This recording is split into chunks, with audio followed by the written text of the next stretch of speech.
It's just a perfect situation. And we're live. Yeah, and what? And it's a UFC. Yeah. We're talking about UFC Fight Companion podcast. They're so ridiculously fun. Yeah, they're more fun than doing it live. Yeah, and what I was saying is what makes him super crazy special for me. I look forward to him so much. Is it's not just the best possible podcast situation, the most fun, the funnest shit. We could talk about anything. We could talk about gay shit. It doesn't matter. It doesn't matter. We could do anything. Yeah. We could talk about sucking dick. We could talk about that totally shit, talk about and it. We can get away with it. Uh-huh. And people starting to get sick of it though, so we should probably pull back. I don't. No, or give them more dick. Give them more. Give them more. I don't give a fuck. People are getting pissed. Listen, some people are getting pissed. Those people you can't worry about. But the coolest thing, well, not the coolest thing, but what makes it extra cool is it's the best possible podcast situation. Period. Yeah. And there's a UFC going on at the same fucking time. And we're all having overload. Fun. Overload. It's like you can't take it. It's like we're doing a podcast, the funnest shit ever, while the greatest show that's ever been invented is on at the same time. It's a combination of those things. And if the fight gets boring, if like for whatever reason it's stagnant, we just start talking about fucking owls. You ever seen an owl's Illuminati. dick? But if people get upset about us talking about dicks, look, that's just where the conversation goes sometimes. Don't worry about that. We're trying the best we can to be entertaining. Yes. That's all we're trying. There's going to be some slip-ups. If you feel like we're getting too much dick in there, you're allowed to express yourself. We might have a pretty strong gay following now. I hope we do. I hope we do. We probably do. I hope we do. We're making them feel comfortable. I hope they do feel comfortable. I'm just keeping it real. I see a guy like Alan Jabon, I just keep it real. He's a beautiful man. God but damn it. Even more important than that, who gives a fuck? You know, this is the thing, like that it's even remotely controversial that we would have a gay following. We probably have a following of Irish people, too. You know what I mean? Who cares? Who gives a fuck? Speaking of the Irish. I've got them right here. Oh, man. Hey, listen, man, this guy has balls. This is why I respect the fuck out of Conor McGregor. Not just because he's an awesome fighter. And yeah, he lost to Nate Diaz, who's also an awesome fighter. But who the fuck will fight anybody? Who will just jump up? The last guy was BJ. Yeah. BJ tried it. Yeah. And you know what? Even though BJ didn't, he had success once, at least at 170. He beat Matt Hughes. But at the end of the day, there's a really good reason why all elite boxers, wrestlers, fighters, weight cutting is so massively important to virtually everybody. There are some crazy people out there like Anthony Johnson. That's the exception. But generally, there's a really good reason most people are torturing themselves to get as light as possible because at the elite level, 5 pounds makes a big fucking difference. It makes a big difference. Just 5 pounds. And then 10 pounds, 10 pound different, elite level. Man, even the best guys aren't going up in weight. Look at Rafa Mendes. Mm-hmm. No doubt. Probably pound for pound the best guy in jiu-jitsu. Probably. Him and Marcelo, Jean-Jacques, they're all up there. Bam, pound for pound. There's so many good guys now. Jesus, it's incredible now. You know what I mean? Even Marcelo. No one's trying to go up in weight. Right. No one's trying to go, this year I'm going to try the weight category above me. No, everybody's on the craziest diet. They need 3 months. They get serious about it. They're on Instagram posting their fucking broccoli every day. The chicken and fucking selfies of their abs and shit. Yeah. You know, they're killing themselves not because it feels good. It feels like shit. They all love eating. It's so important. So everybody knows you just can't go up in goddamn weight. Well, BJ was the one that said, fuck it. He went up to light heavyweight and shit. Lyoto Machida. BJ is 5'8". No, it wasn't even light heavyweight, bro. It was heavyweight because Lyoto Machida was like 208. Okay. I think that fight was like technically a heavyweight fight. Find that out. But you know what? If it's Machida that close, versus BJ Penn. That's pretty sure an out of shape Machida. You know what I mean? He was fat for sure. You know what I mean? That's out of shape Machida. Did you ever see when he used to fight? Like kickboxing, yeah, he karate, was kind of chubby. He was fat. Yeah, his first UFC fight. Yeah, that's not his real weight. His real weight is 205, 185. Or 185. Yeah. So, but BJ did it, and I always admired him. To me, I'll always look at BJ as a living legend. Yeah, the guy he's not undefeated, and he got his ass beat a few times. who gives a fuck? Look what BJ did. He had the balls to step up, and really, he was a 45er, just like Conor. There's no the whole reason- time he was yeah. a 4. And in jiu-jitsu, he was a 45er. Yeah. He was always a 45er, fighting at 55, fought at 170. Nobody else was doing it. And Conor, here he comes. Conor, this guy, he has so much power in his hands. He had that courage to think he could finish what BJ started. Let me go up there and do what BJ did. But he felt like he could fucking knock anybody out. He really, really believed he could if he lands, you're going down. And you know what? He was doing great against Nate Diaz. This is how I found out. Okay. I'm at this party, Slammy's house, and I didn't realize we were behind by a minute and a half. Oh, I like on thought the we were recording? live. Oh. I thought we were live, but we were behind by a minute and a half. Everyone's going nuts. I'm watching, going, oh shit. Lizzie Borden is sitting next to me, my childhood idol. He's one of my greatest favorite lead singers of all time. He's sitting next to me, and we're watching. Everyone's going nuts. It looks like Conor's. To me, I was like, Conor's gonna win this thing, man. He was lighting Nate up, cutting them all up. He was connecting. He looked really confident, like Conor looked confident that whole first round. I was going, it was over in the first or second? Second. It was a second. So, in that round, I get a call from Joey. Oh, Joey's no. like, oh, you know how much I won. You know how much I told you. I told you never bet against Diaz. I go, what are you talking about? I thought I was watching. Are you talking about the Misha fight? He goes, no, motherfucker. He got choked. I go, who got choked out? Holly Holm got choked out? I'm watching the Dayton Diaz. No, motherfucker. What fight are you watching right now? I go, I'm watching the Conor fight. As it's going on, he goes, he choked him fucking out. I'm like, dude, fuck.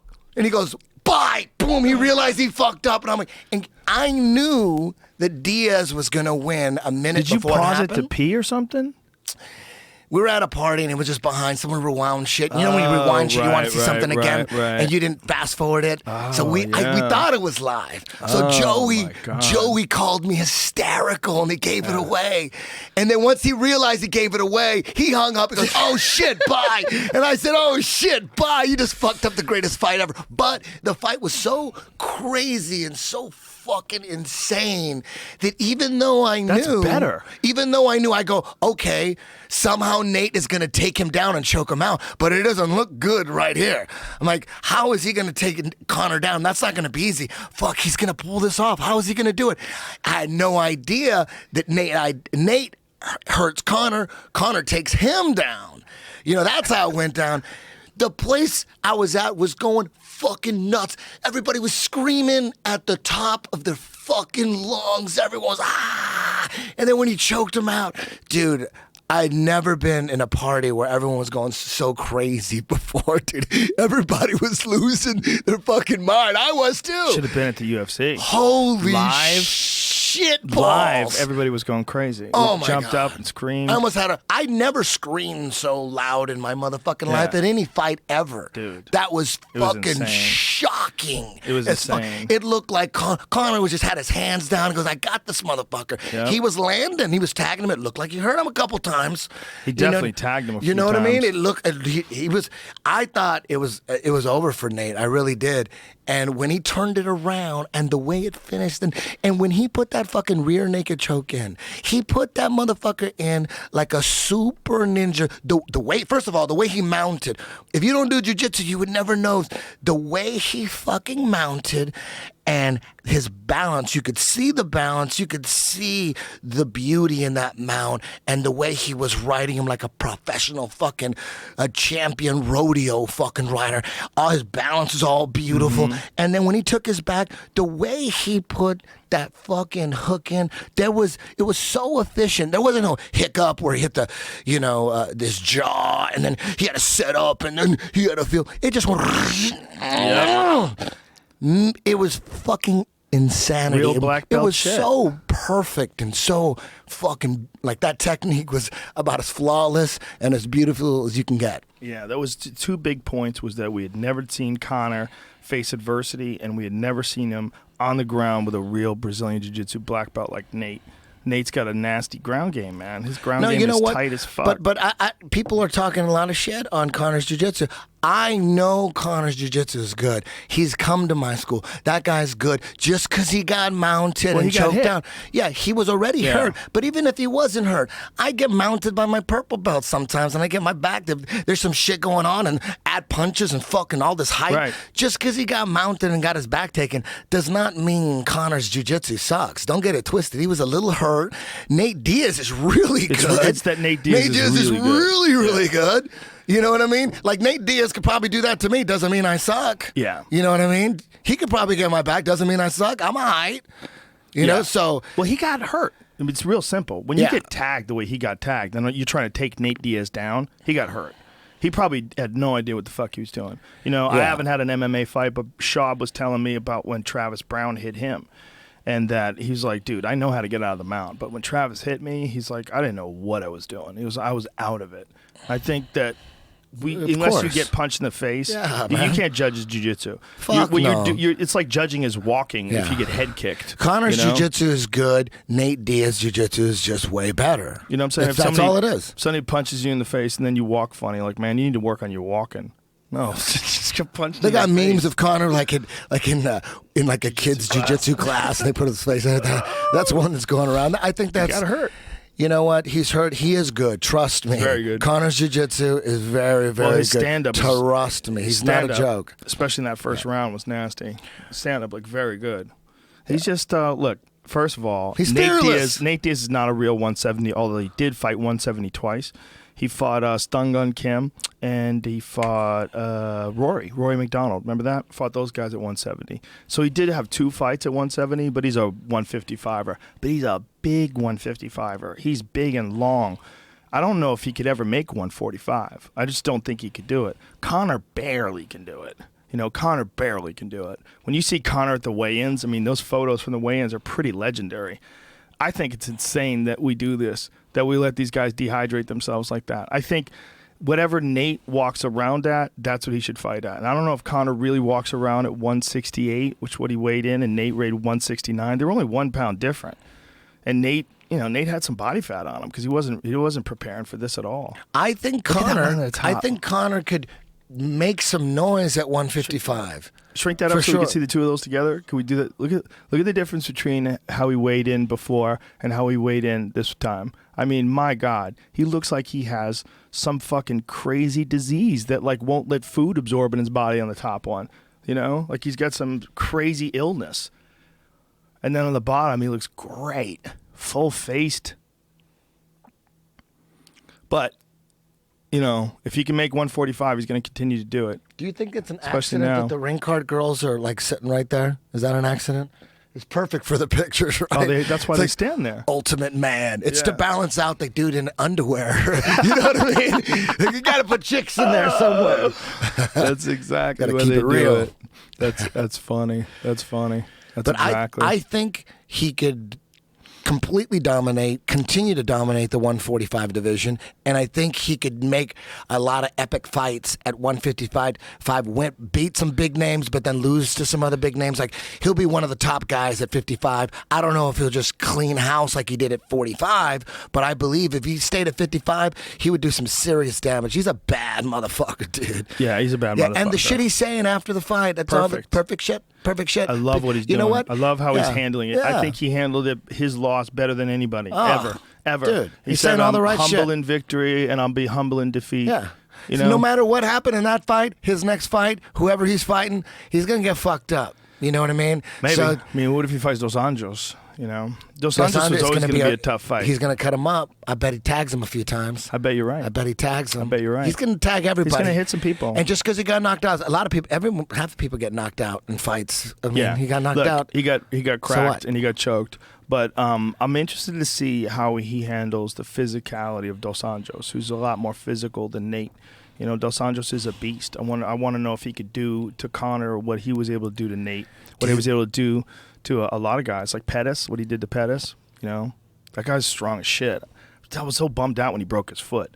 I was like, God, that's a crazy fight. That's always going to be there. But fucking Nate, all of a sudden, Nate is he's a superstar, dude. That little stoner. is gonna be. He's the probably, best. dude. He's super famous now. Everybody knows who Nate Gigantic. Diaz is. Come on, dude. He had the greatest all-time post-fight line. I gotta say, I'm not surprised, motherfuckers. You know what's funny? You know what's, dude. In the beginning, Conor won the verbal battles. The first couple press conferences, he kind of did. Conor came full blown, and then Nate won towards the end, dude. Yep. I felt that Nate was in Conor's head. I think it reversed it. I think he was pissing Conor off that he kept saying, fuck you. Yeah. He just went gangster on him every time. My crew will fuck up your crew. Like I said, if you want to make this fucking serious, we're going to pass by you guys somewhere in this motherfucking hotel. We'll jump you. We'll do that. You guys want to do that? We'll actually jump you guys, and it'll be all over fucking Sherdog and shit. Well, do you know that ESPN. Claudia Gadelha and Joanna Jędrzejczyk got in a full-blown street fight on the set of Tough? Head kicks, everything. You know, those two badass chicks.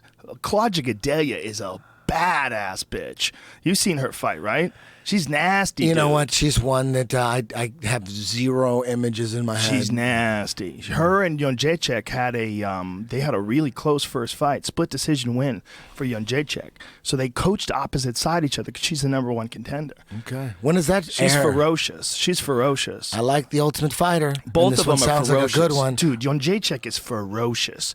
And Claudia Gadelha, yeah, there it is. Is Dana she, White. They had Gadelha, a is that a full-blown Brazilian? fist fight. Yeah, man. She's a Nova União girl. She's good, dude. She's Good good. jiu-jitsu? Fuck yeah. Real good jiu-jitsu and strong as shit. Strong as shit. When they fought the first time, where she was winning was on the ground, and she was doing well on the feet too, but Joanna caught her with a big uppercut, I think in the first round, and rocked her. But Was she trying to take her down?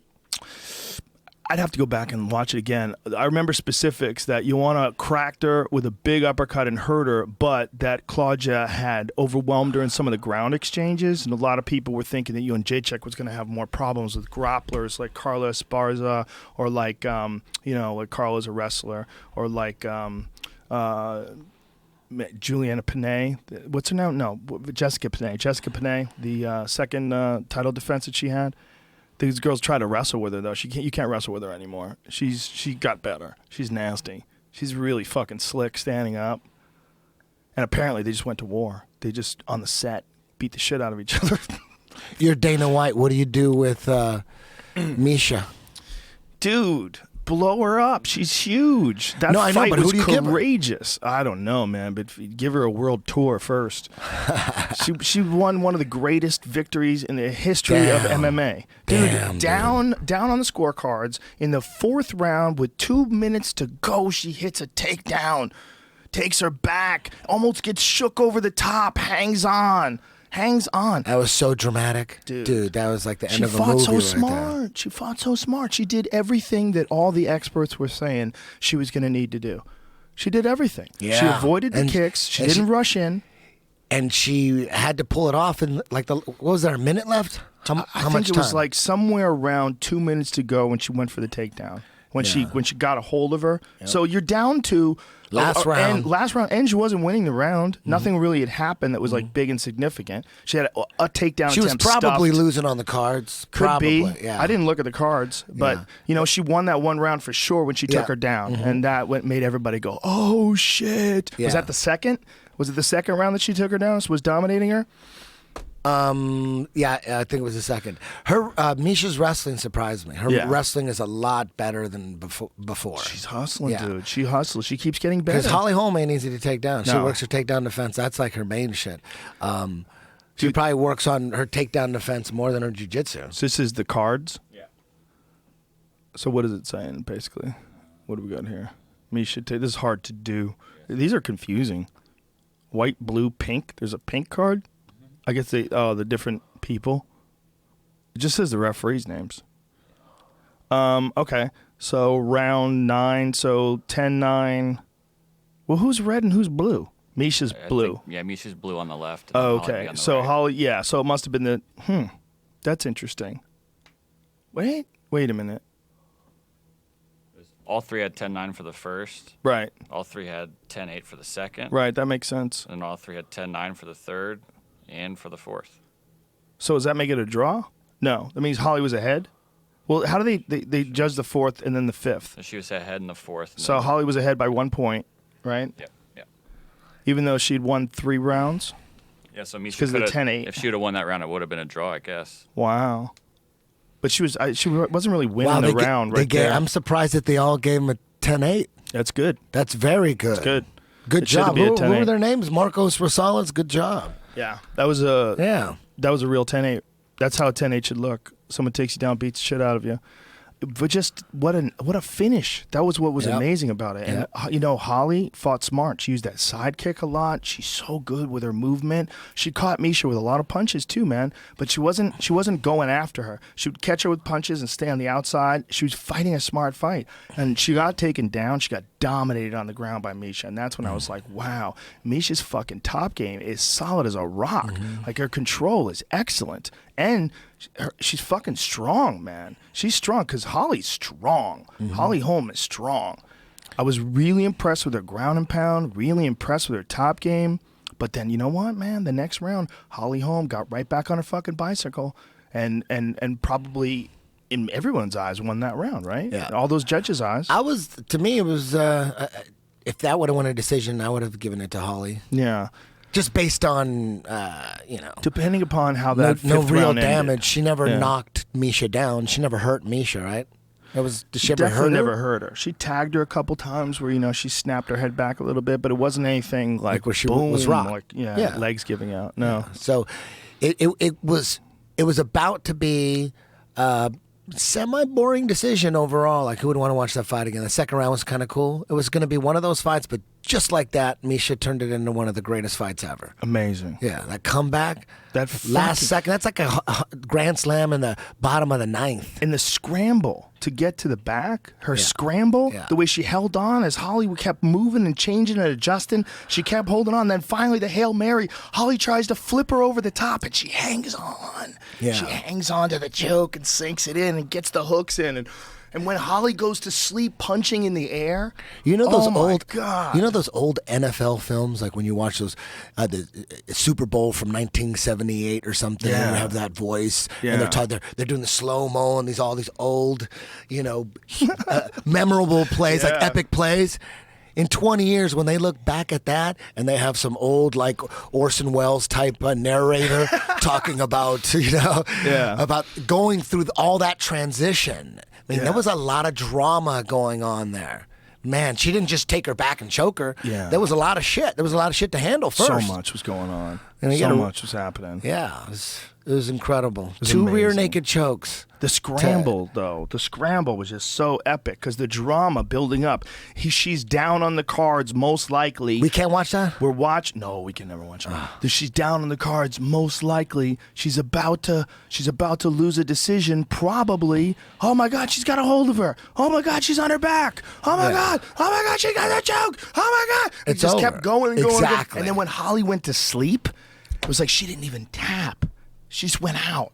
She went out punching. Yeah. She was throwing punches when she went out. Yeah. Do you know how badass you have to be to go out throwing punches? You know how badass that girl is? Yeah. She went out. She went out like throwing punches. She didn't want to tap. Fuck, that was a good fight.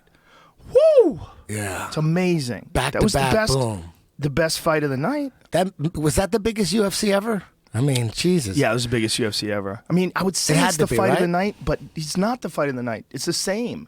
They're both equally insane. Yeah. There's no like one better finale or one better end I conclusion. think the Conor fight was more exciting because all the way through there was a lot of damage going on. There was a lot of fire going on. With the Holly fight, there was a Right. lot of dancing around, taking shots. There was a lot of, It definitely was. There was a lot less action overall. Yeah, but if you compress those, if you take out a Yeah. couple of those rounds and compress it all into one round, then yeah. I don't think you got to be pleased by it through the whole thing. I think what's most important is that after it ends, you have some like definitive conclusion. And if it takes a while to get to that definitive conclusion, I mean, it's going to. You're If right. two You're right. fighters are tactical. You're right. But it was because of that made the end so good. Right. Like without that, then Yeah. it wouldn't have been so juicy at the end. Exactly, because she had gone through the full 5 when they were in the 5th round, and there was like we've got to see she's trying things, they're not working. She tries this, it works really good. Okay, now Holly's trying this, that's working. Misha's trying that, that's not working. Okay, now she's trying to start a kick. What is she got to do something different to get close to her? How's she going to figure it out? Down the score, shoots for the fucking takedown, grabs a hold of her, gets her neck, chokes her unconscious. Oh my God! The place went insane. Because you wouldn't have been that low from that stuff. Yeah, dude, the place went insane. It Yeah. went insane. It was so epic. Yeah. And then, damn, Misha Tate, man. God damn, she was so happy. She's so nice. You know, she's such a, like her and Holly, they're both so nice. It's so nice to see, like, nice people like that do really well in such a brutal, savage sport.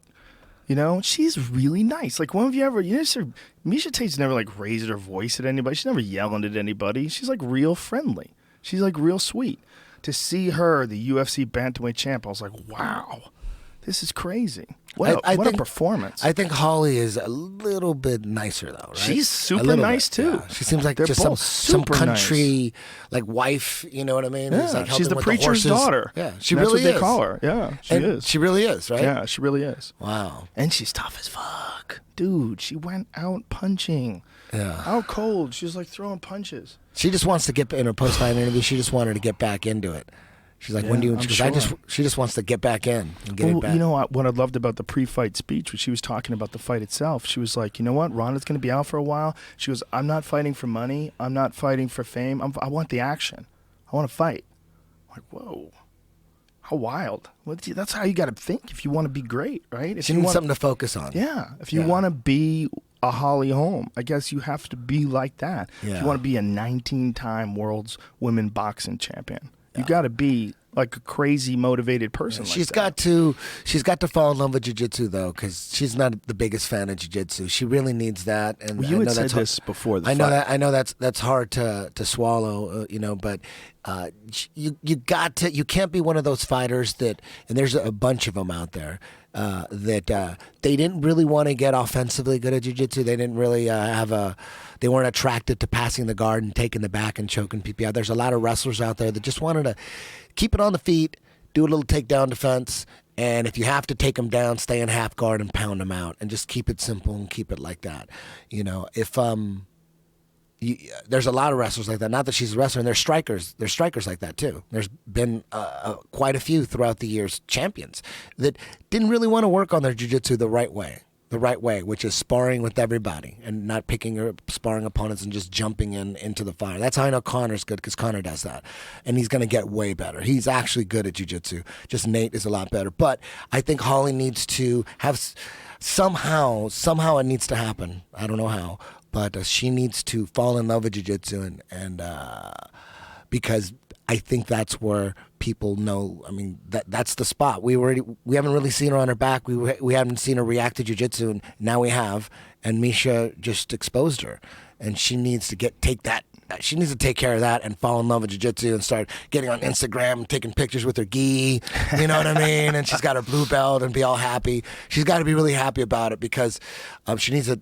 There's a hole right there, and that's where people are going to try to take her. Yeah, and she's not that hard to take down after all. I thought she'd be harder to take down, but you know, Misha took her down. Well, Misha mixes up her takedown attempts. Yeah. She goes Perfect up timing. up top, and she goes down low. Whereas Ronda's like upper body clinch. She's really into upper body clinch. So all Holly had to do. Also, Ronda in that fight was so insanely aggressive.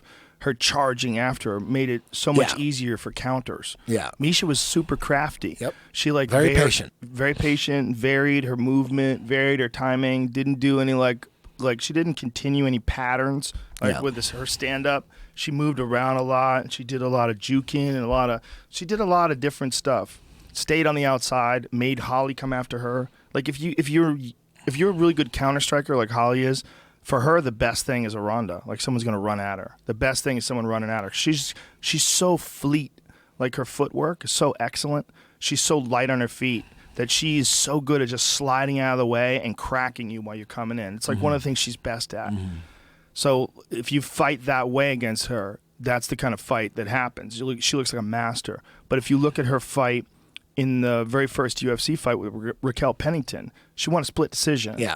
And that was a fight where Raquel fought more cautious, a little smarter, knew Holly's background coming in.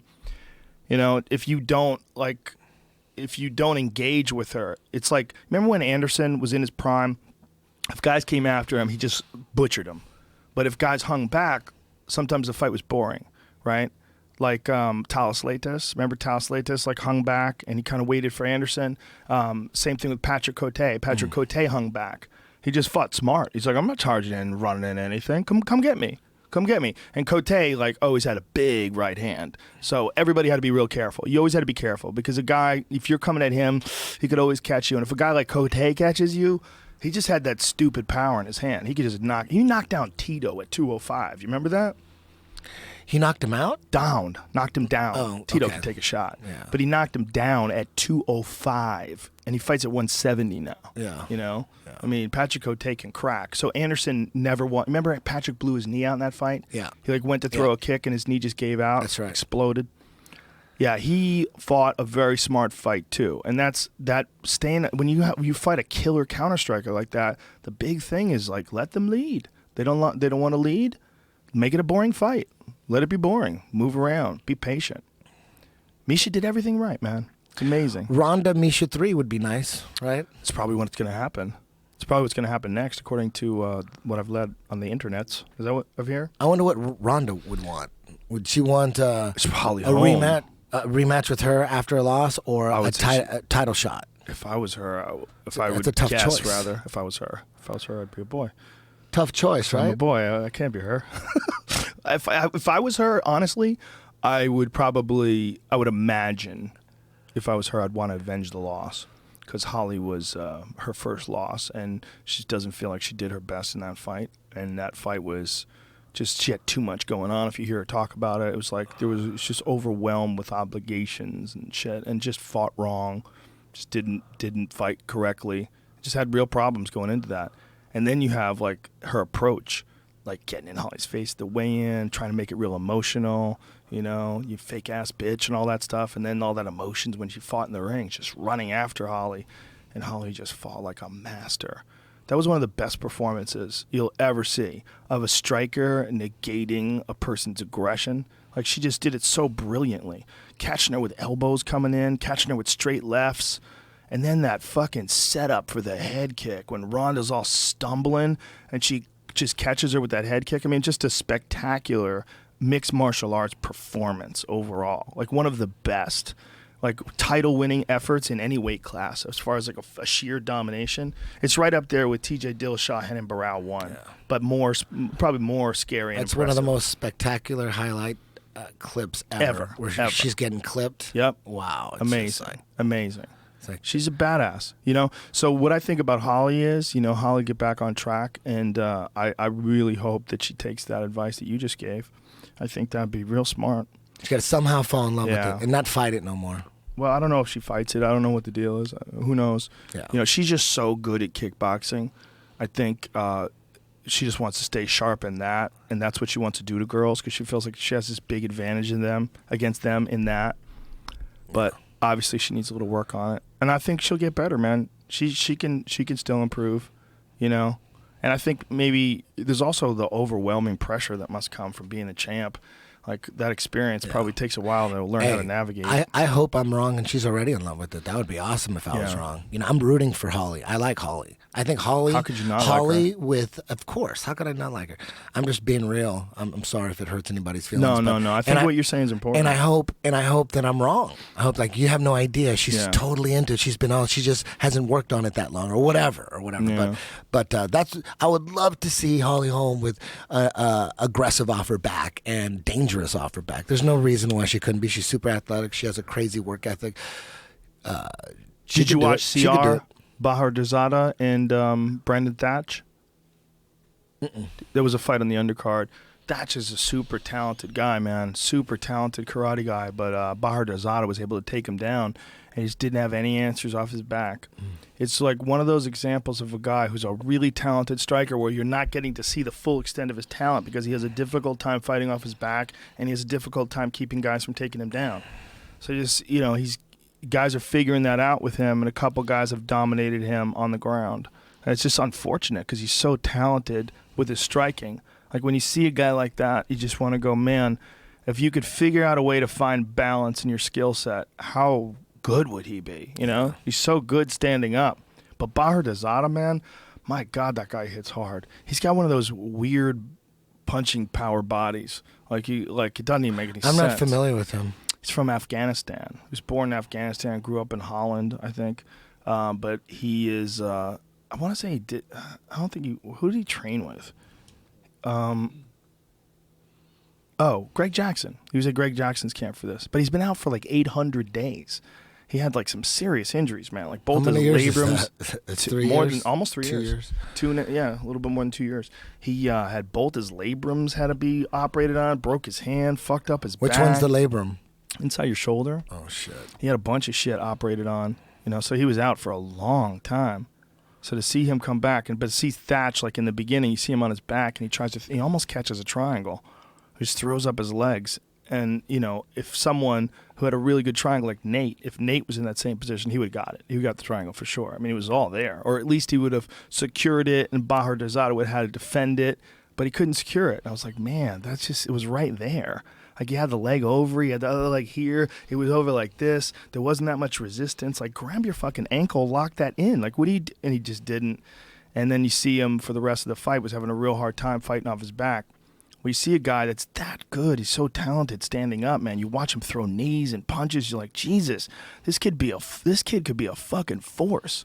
He's just got to really polish up that ground game, and especially off of his back. Yeah.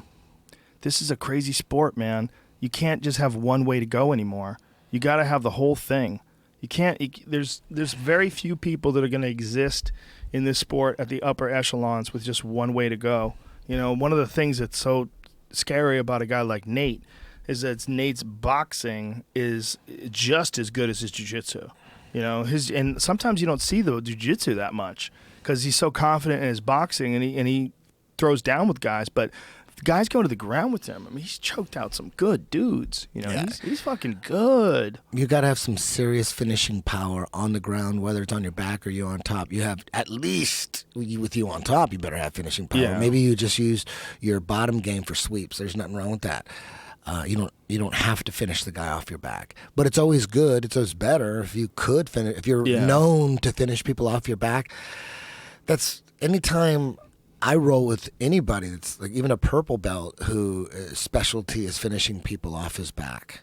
There's always those dudes. When I'm going to roll with Jeremiah, like I almost rather have them mounting me.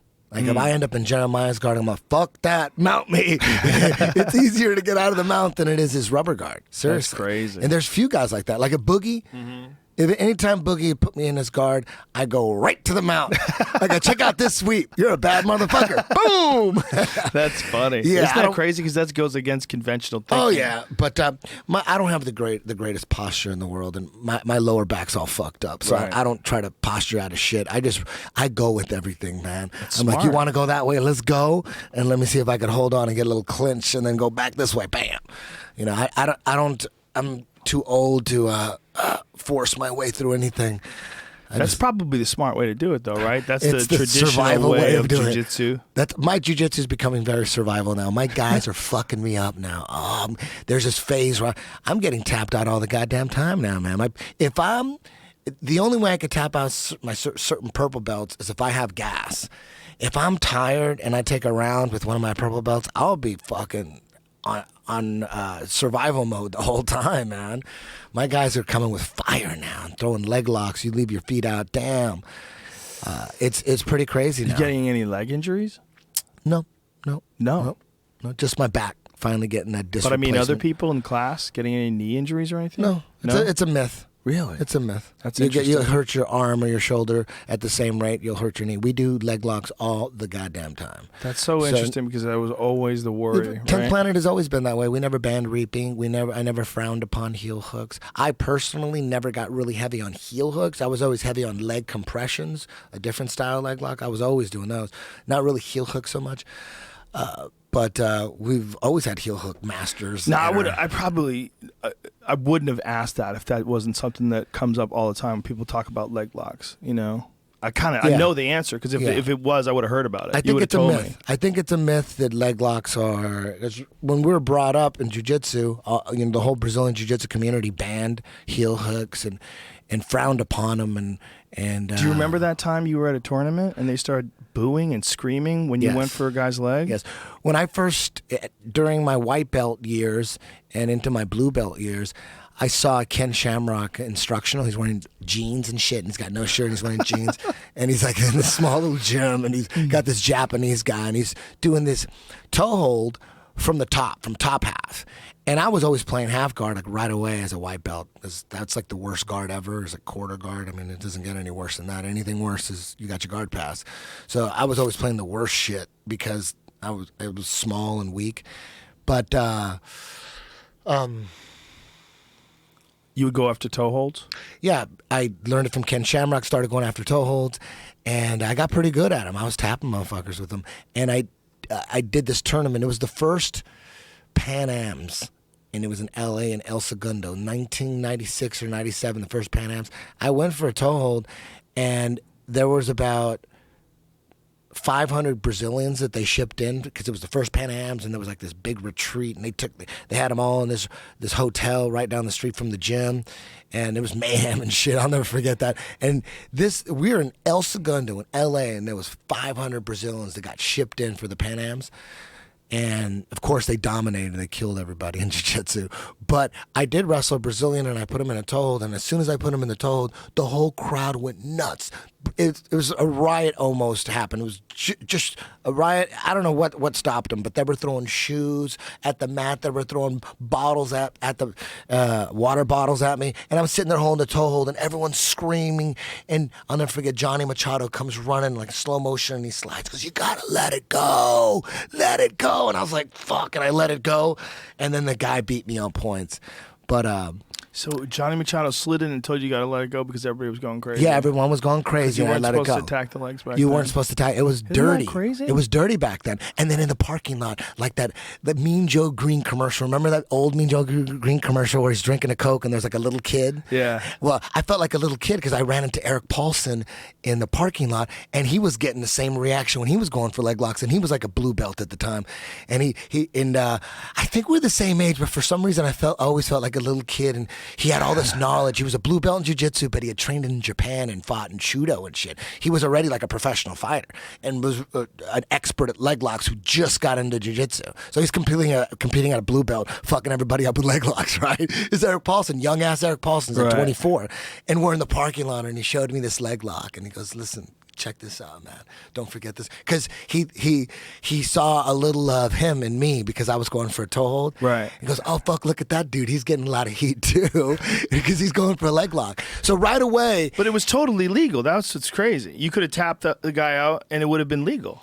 I don't know. I don't remember what the rules said. I don't remember. But So it might not have been legal. I thought they were legal, and maybe it was illegal. But even if it was illegal, the crowd erupted. The Brazilians went nuts and were throwing shoes and screaming. And Today, they were though, like it's chanting illegal and shit. for some belt ranks, right? Like in some tournaments. Yeah, you can't do heel hooks. Gracie Nationals and Gracie Worlds, you can do heel hooks at purple belt and above.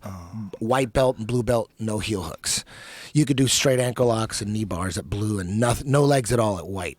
0 legs at white, straight ankle locks, knee bars, leg compression at blue, and then they allow heel hooks, full reaping and everything, purple belt on. Those are the best rules. I love those rules.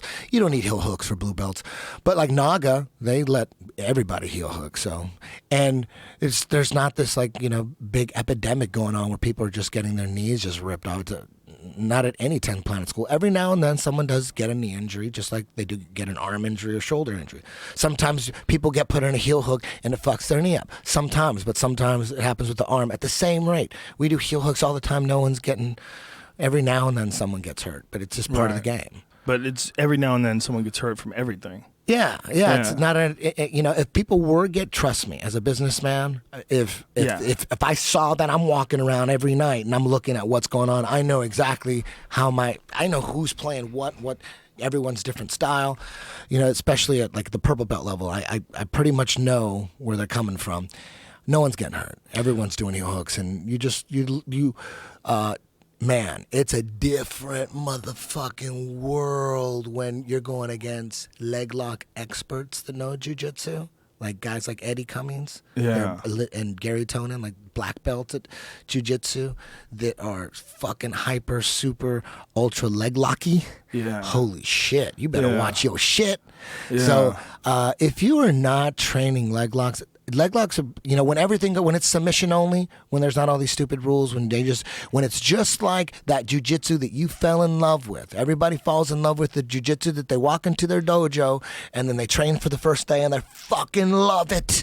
They love it. And they fell in love with what happened and what goes on every night in that class. There's no point. People are just rolling and they're trying to get the submission. That's what you fall in love with. What you see at a tournament, that's not what you fall in love with. No one goes to a jiu-jitsu tournament for the first fucking time and says, I love this, I'm gonna do this. They fucking run. They're gone. That's how you turn people off to jiu-jitsu. Their first experience is a points tournament where there's 12 matches going on at the same time. We'll see how long that lasts. People that like jiu-jitsu can't even hang. Well, especially when it's with the gi. Exactly. Oh my God. Oh, they'll be like, fuck this. They're playing tug of war this whole fucking time. Jean-Jacques thinks it's boring. Yeah, exactly. Jean-Jacques like, hey, it's so boring. Yeah. So, well, so many guys are just trying to get advantages and trying to just score a point and hold on. Yeah. I think the rules that you've set up for EBI are the best rules. They're the best rules because you go a certain amount of time. What is it, 10 minutes? How many minutes? 10-minute matches, 16-man tournament. 10-minute matches with overtime. If there's no points, no advantages, all submission only. Like you have to get the submission, you know. Yeah, and what's really interesting is you've got this idea that until I saw it, I was not sure what to think of it. I was like, all right, I don't know how the hell he's going to do this. The overtime on paper sounds crazy. On right? paper it sounds crazy, but in practice it's the best thing. Because if you watch a jiu-jitsu match, one of the things that happens if you're a casual observer, if you watch like a Marcelo Garcia, some guy just attacks and strangles somebody, like, whoa, that was amazing. Right, that guy's awesome. Like I've showed some people that don't ever do jiu-jitsu. I've showed them like a Marcelo Garcia match. And you watch him choke somebody, and it's so spectacular to watch because his movements are so impressive. They're so fast and lethal, you know. But a lot of jiu-jitsu matches will end in nothing. Some guy gets on top, and then he reverses the guy. Guy goes for a leg lock. He doesn't get it. A guy goes for a choke. He doesn't get it. The other guy winds up on top. They reverse positions, and you run out of time. So when you run out of time like that, for a lot of people, it feels inconclusive. So you decide you're going to have how many different rounds of it do they do? 4 rounds? What's the most amount of rounds of overtime they can do? Well, first off, let me say that if there's nothing wrong with the point game. If you like the point game, there's fucking nothing wrong. You get really good at it. You know what? You're going to get good at passing, and you're going to get good at sweeping, and your wrestling's going to be good. It's nothing just good wrong jiu-jitsu. with that. It's like a little subculture, cerebral type thing, positional thing. Mm-hmm. Fucking nothing wrong with that. You could use that as a training tool, like getting good at points tournaments. Just because you're going to work on your passing and your sweeping, and you might as well do points. And for MMA, if you're lethal with punches and you like to do that, it's not a bad strategy at all. Yeah, there's nothing wrong with that. I'm not trying to stomp that out. I want to make it clear. I'm not trying to compete against that at all. Okay. Let me explain what you do, though.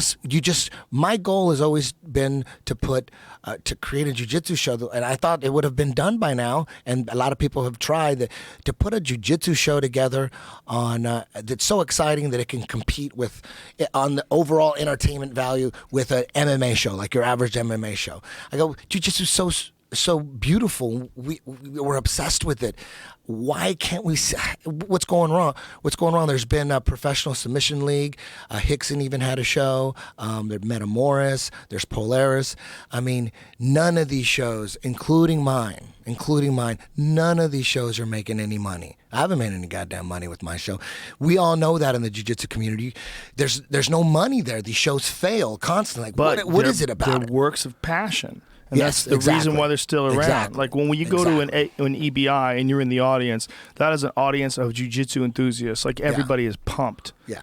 They're all Yeah. very excited to Yeah. be there. And there's a feeling of a camaraderie in that kind of a crowd that's very different than a crowd that just comes out to see like a UFC even. Yeah. Because a lot of the people in the audience at a UFC are gigantic fans. A lot of them are fucking fanatical. A lot of them are like you and me. A lot of them. But there's a lot of other people that are just there because it's an event. There's a lot of other people that goes there because it's a scene. There's a lot of people that are on their phone half the time. They're not even paying attention to the fights. There's that too. At an EBI, there's none of that. No. It's Everybody all knows. jiu-jitsu freaks. Yeah, everybody knows. And everybody's clapping for everything. Yeah. Everybody knows when a heel hook's close. Everybody knows when a choke is close. Everybody knows. Yeah. Everybody knows what's going on. Everybody knows when a guy cinches up a triangle. Everybody knows. Yeah. So And- there's a beauty to that. But let me explain what you do because we didn't finish it. You have overtime. So when a fight goes to a draw, like at the end of it, the time runs out, what you do is you take these guys and you force them into dangerous positions. Yes. So you force a guy on a guy's back Yeah. with over-under, and you start from there. You say, ready, go. And when you do that, then the guy in the bottom tries to get out. The guy in the top in the good position tries to finish. If the guy finishes, you move on to another round, and the other guy tries to do it. If he can't finish him, the guy who finished him won. But he gets his chance in a bad position as well. But if you have a stalemate over the rounds of that, you just count out the time. Who got out the quickest? Which guy escaped from the other guy's bad positions the quickest? And you calculate the time. Well, traditionally in overtime with jiu-jitsu matches, it came down to wrestling. Who had the better wrestling? Because if there would be overtime, there's no points or whatever. They go into overtime. There's 3-minute overtime, 5-minute overtime. Or sudden death. Whoever gets the first points wins. It's really going to come down to who has the best wrestling because they're all that overtime period. They both start on their feet. So what's the most important thing on your feet is the wrestling here. That's gonna determine overall.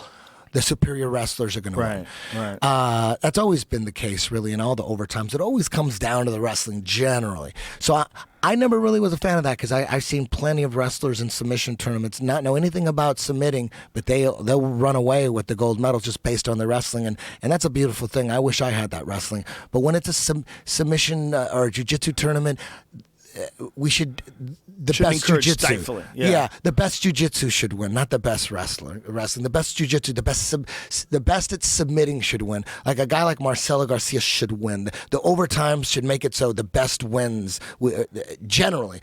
So instead of starting on the feet, my overtime rounds, we start in terrible positions. And it's like extra innings. You get out of like if we were going at it and we went into overtime, you'd get a shot at my back. And then I'd get a shot at your back. If you finished me, it's not over yet. I get a shot at your back. If I finish you, we tie. We go an extra inning. It's an extra round. Three max. But it could end in that first round. It could end in the second round.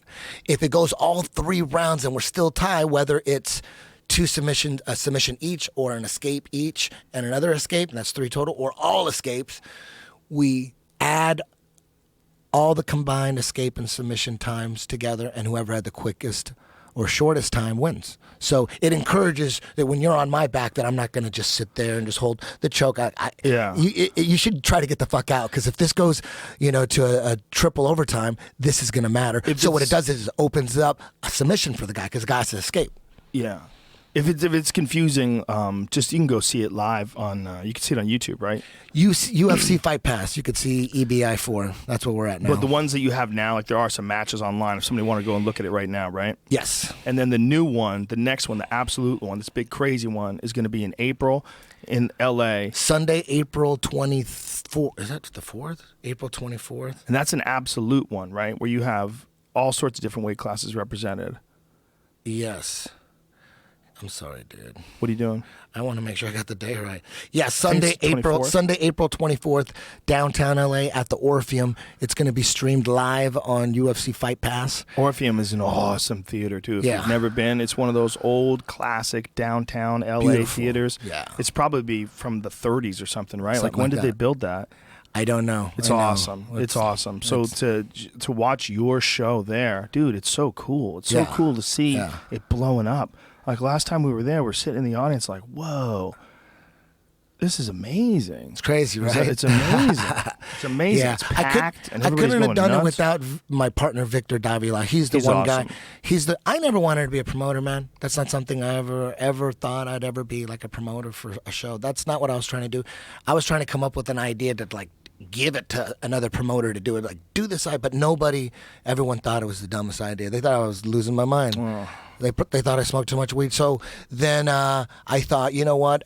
I'm going to try to do it. And Victor, but the problem was it was too much work. I looked into it. I'm like, I can't do this shit. I was, But Victor came in, Victor Davila, he's the Spanish commentator for the UFC, came up to me and he said, hey, listen, let me do all the work. It'll be your idea. You run the show as an executive producer. Let me produce it. I'll make it all happen. And I'm like, fuck. And he makes it really easy for me. That's he awesome. does all, when you walked in and saw the stage, I didn't have anything to do with that. Well, he's got okay a background in production. I mean, in working on television. He knows a lot of shit. Yeah. He's such a good dude, man. Victor's awesome. He's Love one of my that guy. greatest friends ever, man. He's like, the best. Yeah, so. We've known him forever, too, man. When did we meet Victor? Working at the UFC. But when? What year was it? Ooh. That must have been 2008-ish, 2009-ish, something like that. I think it was even earlier than that. Thought he was I like think it was like 2006 or 7, I want to say. Thought he was like 4 years His old. son, Remember, he was yeah, his son was badass a little big kid. Brock Lesnar fan. It was back in the Brock Lesnar days. That's what I remember for sure. Yeah, there was definitely some. That kid's awesome, man, and he's training a lot now too, right? Yes. He broke his arm, so he's been out a little while and stuff. But he helps. He's an EBI associate producer. Did he break his arm in training? Yep. He just Arm didn't tap? crush. Oh, he got arm crushed. Yeah, Ooh, yeah. Arm crush is scary. Yep. That's a scary one. So That's much one of my pressure on the favorite. Bone. Arm much crush is one of my pressure. favorite. You rarely see it in MMA. Rarely. It's so unusual. When was the last time you saw a bicep crush in MMA? I think George Soteropoulos did it. Did he? I think so. Back in the day when we used to work together, I think he did it on George Roop. I don't know. I get the names all mixed up, but it's a crazy sport, man.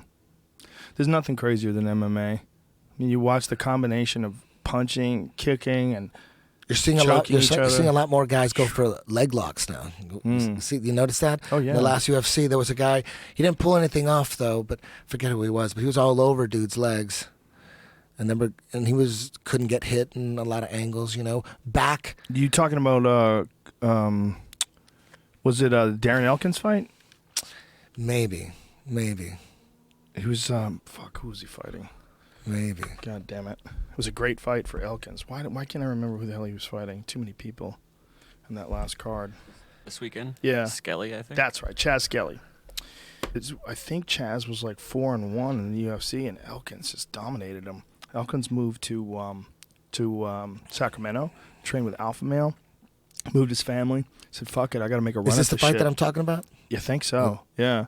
He and Elkins just ground and pounded him. There was a couple times where he was going for Elkins' legs, but Elkins just ground and pounded the shit. I think out you're of going him. to see a lot more leg locks now. I think with Ryan so, Hall too. in there, Mhm. because no matter what, you got to watch your legs. Yeah. Whether you could punch a guy in his face or not, you got to watch your legs with Ryan Hall. He'll take your leg off real quick. And I then think everybody's aware too of the trend in jiu-jitsu. yeah, and Gary Tonen's talking about. Yeah. I mean, he's going to do MMA. Oh my God. It's strange seeing Ryan Hall in there. Yeah. It's strange because he's always been the jiu-jitsu guy, and we're going to see him there. He would do MMA, and he's in there now, and he's throwing down, and he's making some waves. Yeah, Gary Tonin is going to be really interesting because he's been striking for quite a while, like really trying to tighten it up, really working on getting that in order. And he's a smart guy. He's not going to jump into anything like kind of half-assed. He'll have his striking in order before he has his first fight. He'll get some leg locks. Oh yeah, For sure in MMA. Oh, yeah. Well, he'll get a lot of chokes. He'll get everything. Yep. He's a bad motherfucker when it comes to jiu-jitsu, and only getting better. Yep. I think the MMA fighters are always aware of trends, and the big trend in jiu-jitsu, it's not like they're not going to pay attention to that. There's obviously a leg lock bias going on right now in jiu-jitsu where people are training that really heavily. They realize, I think there's a bunch of people kind of knew leg locks and were good at leg locks, but it seems like once Danaher and that crew got involved in it, there became like a whole new level of intensity when it comes to leg locks. Absolutely. Right? Danaher's crew. Gary Tonin, Eddie Cummings, and now Gordon Ryan. He just got his black belt from Tonin. And that all started from fucking Dean everybody Lister, up a right? That all started from Dean Lister. Yep. Dean Lister went down to Henzo's for a couple weeks, hung out with Danaher, showed him on a lot of leg lock shit. I'm sure he probably leg locked a lot of the upper level guys and made an impression. And then Danaher being like, he's like a astrophysicist. He probably took that shit that Dean Lister told him and just blew it up. He's such a wizard. And just added so much stuff. And then Eddie Cummings is super smart too. Mm-hmm. So he's taking all the shit Danaher showed him and he's adding a lot of shit. Passed it all on to Gary Tonin. And Gary Tonin already had rear naked chokes. He already had great defense. His jiu-jitsu is solid as fuck. He added leg locks over the last few years, and now fuck. He's a fucking... You want to hear something even crazier than that? I go to Danaher, I go, how did Eddie Cummings hurt his leg? He goes, well, he was rolling with some of the other students that we have in the gym that might be a little bit more advanced than him with leg locks. They just don't use them yet. They don't compete. And I was like, what? You got guys in your gym that don't compete that are better than Eddie Cummings at leg locks? You know how scary that is? He said that? Yeah. Oh, shit. How scary that is? Yeah. But the way John Danaher says it, very definitive. Yeah. Perhaps we have guys that are maybe a little bit more advanced than him. They just, they don't compete. There's two kind of games now, man. Yeah. There's that, because you can shut down a leg lock game, but you got to have a solid, clinching, top-heavy game. You got to have that slow, smashing, destroying game to stop those leg locks. Who's the best at stopping leg locks right now with that game? Well, I'd have to say I don't know who the best is, but I would say in Abu Dhabi, Lucas Lepre, he went against Gary Tonin, and he just hit him with the straight knee cut pass with that underhook, and just didn't finish him, but he stayed out of leg lock danger, and he won on points. When was this? This last year? This is last year. That's impressive. So, I mean, Just staying out of the leg lock game. Technically, he beat Gary Tonin. Technically, he avoided all the shit, smashed him down. I think he passed his guard. May have even took his back, even, to tell you the truth. I don't remember. I shouldn't say that. But nonetheless, though, he that's one kind of game right there, because he for sure wasn't going to start playing leg locks with Gary Tonin. Fuck no. He knew the game was like, we got to stay away from that shit. And you got to know how to stay away, and you got to be able to put some heat on someone with leg locks. You got to know how to get out of leg locks. If you're not working leg locks all the goddamn time, you're going to be so far behind. You really, really are. It's a whole new world growing out there. And in the sub-only world, the submission-only community, if you don't know leg locks, you will never survive. Isn't that interesting? You will never survive. So go back just to when you were competing in the tournament as a white belt and people screaming and booing when you're going for a leg lock. Could you imagine what it's like today, 2016? Nobody saw this coming. Yeah. But there's still tons of resistance on leg locks. Still. That's amazing. Yeah, there's still jiu-jitsu instructors out there posting anti-leg lock stuff. You know what? The problem is, it's the legs are the strongest muscles in the body, right? The legs are attached to the longest limbs. You can move them in ways that you can never move your arms. You realize how limited your arms are when you're not using, your legs to go after legs and to hold positions. You realize like how it's kind of silly almost to use your arms as opposed to your legs. Most of the community looks at it like in a negative way. It's a positive thing. You have a whole nother game to learn. They don't. It's a whole nother game. But that's the problem. They don't want to learn the whole new game. People good get news. really good at one thing. They get really good at one thing, and then they want to stick with that shit. Yeah, it's really what they got to get through that. Isn't that amazing? Though that the very thing that made jiu-jitsu so popular in the first place was that it had figured out a way to make something the most technically effective, where a small guy like Hoyce can beat a big guy like Dan Severin. And it was using the techniques that work. But then these new techniques that work, they're like, nope, I don't know those. No. You got to stick to the old shit. It's only the old ones. Like, that's bullshit. We just got to figure out how to defend against these leg locks. Let's get the other boys. Let's work this through. Fuck this Muay Thai kickboxing shit. That's never going to catch on. Yeah, I mean, there was a lot of trends. There was a point in time where people weren't throwing any head kicks. Yeah. Dean Lister's going to do this next EBI 6. Dean Lister. Vinny Magalhaes, who's one of those rare Brazilians who's really into sambo too. Yeah. He's been preaching leg locks, and he's very good at leg locks. Very Vinny. good. Yeah, amongst many other things. So Vinny's good at everything. Vinny, we got Yuri Samoas. He's shit. awesome. He's He won of Abu Dhabi, right? I don't know. I don't remember. I like mean, he won. that's a shitty answer for someone who's putting him on the show. All I know is he's really good, and he fought in Abu Dhabi. And I he's don't know a if he won. 205, right? You can find that out, Jamie. Yuri Spell it. Y-U-R-I. Simones. YurisiMoes. Yuri Simoes. Yeah, there's so much high-level talent now. Matias Diniz. He's from Marcelo Garcia. He's in it. Bruno Bastos is in it. These are like high-level dudes, man. Yeah, so if you're thinking about like, man, I never watched a jiu-jitsu tournament before, but the way these guys are talking about it's making my dick hard. This is what you do. You go on UFC Fight Pass. If you don't have UFC Fight Pass, if you like fights, man, this is is this him? Yeah. Does it have He's one of the best guys in the world. Yeah. What do This we got next here? one, we're stacked now. We're stacked now, man. Yep, he won the Abu Dhabi, right? Does it say? Yeah. Did he win? Abu Dhabi champion, first thing, Oh, shit. 2015. I'm an idiot, dude. He's a bad motherfucker. Anyway, multiple time world champion as a purple belt and an absolute. He's just a bad motherfucker all around. But what I was saying is, if you've never watched a submission tournament, you've never seen guys try to submit each other, you're like, this sounds kind of interesting. Get UFC Fight Pass. I'm telling you, I don't want to sound like a shill. I wish the UFC would offer up like a free month of UFC Fight Pass so people would get addicted to it. Yeah. But if you're at home and you're bored and you're like, I don't know what to watch, what's on TV? You just feel like vegging out in front of the television. UFC Fight Pass will occupy your fucking time. You can find the greatest fights of all time, all of them.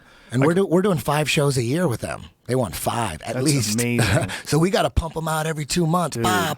So And on top of that, you got the people that are UFC fans that are going to leak into it. Mm-hmm. That's a big one. Yeah. And they have a ton of different organizations as well. Yeah, They even have Glory now. Yep.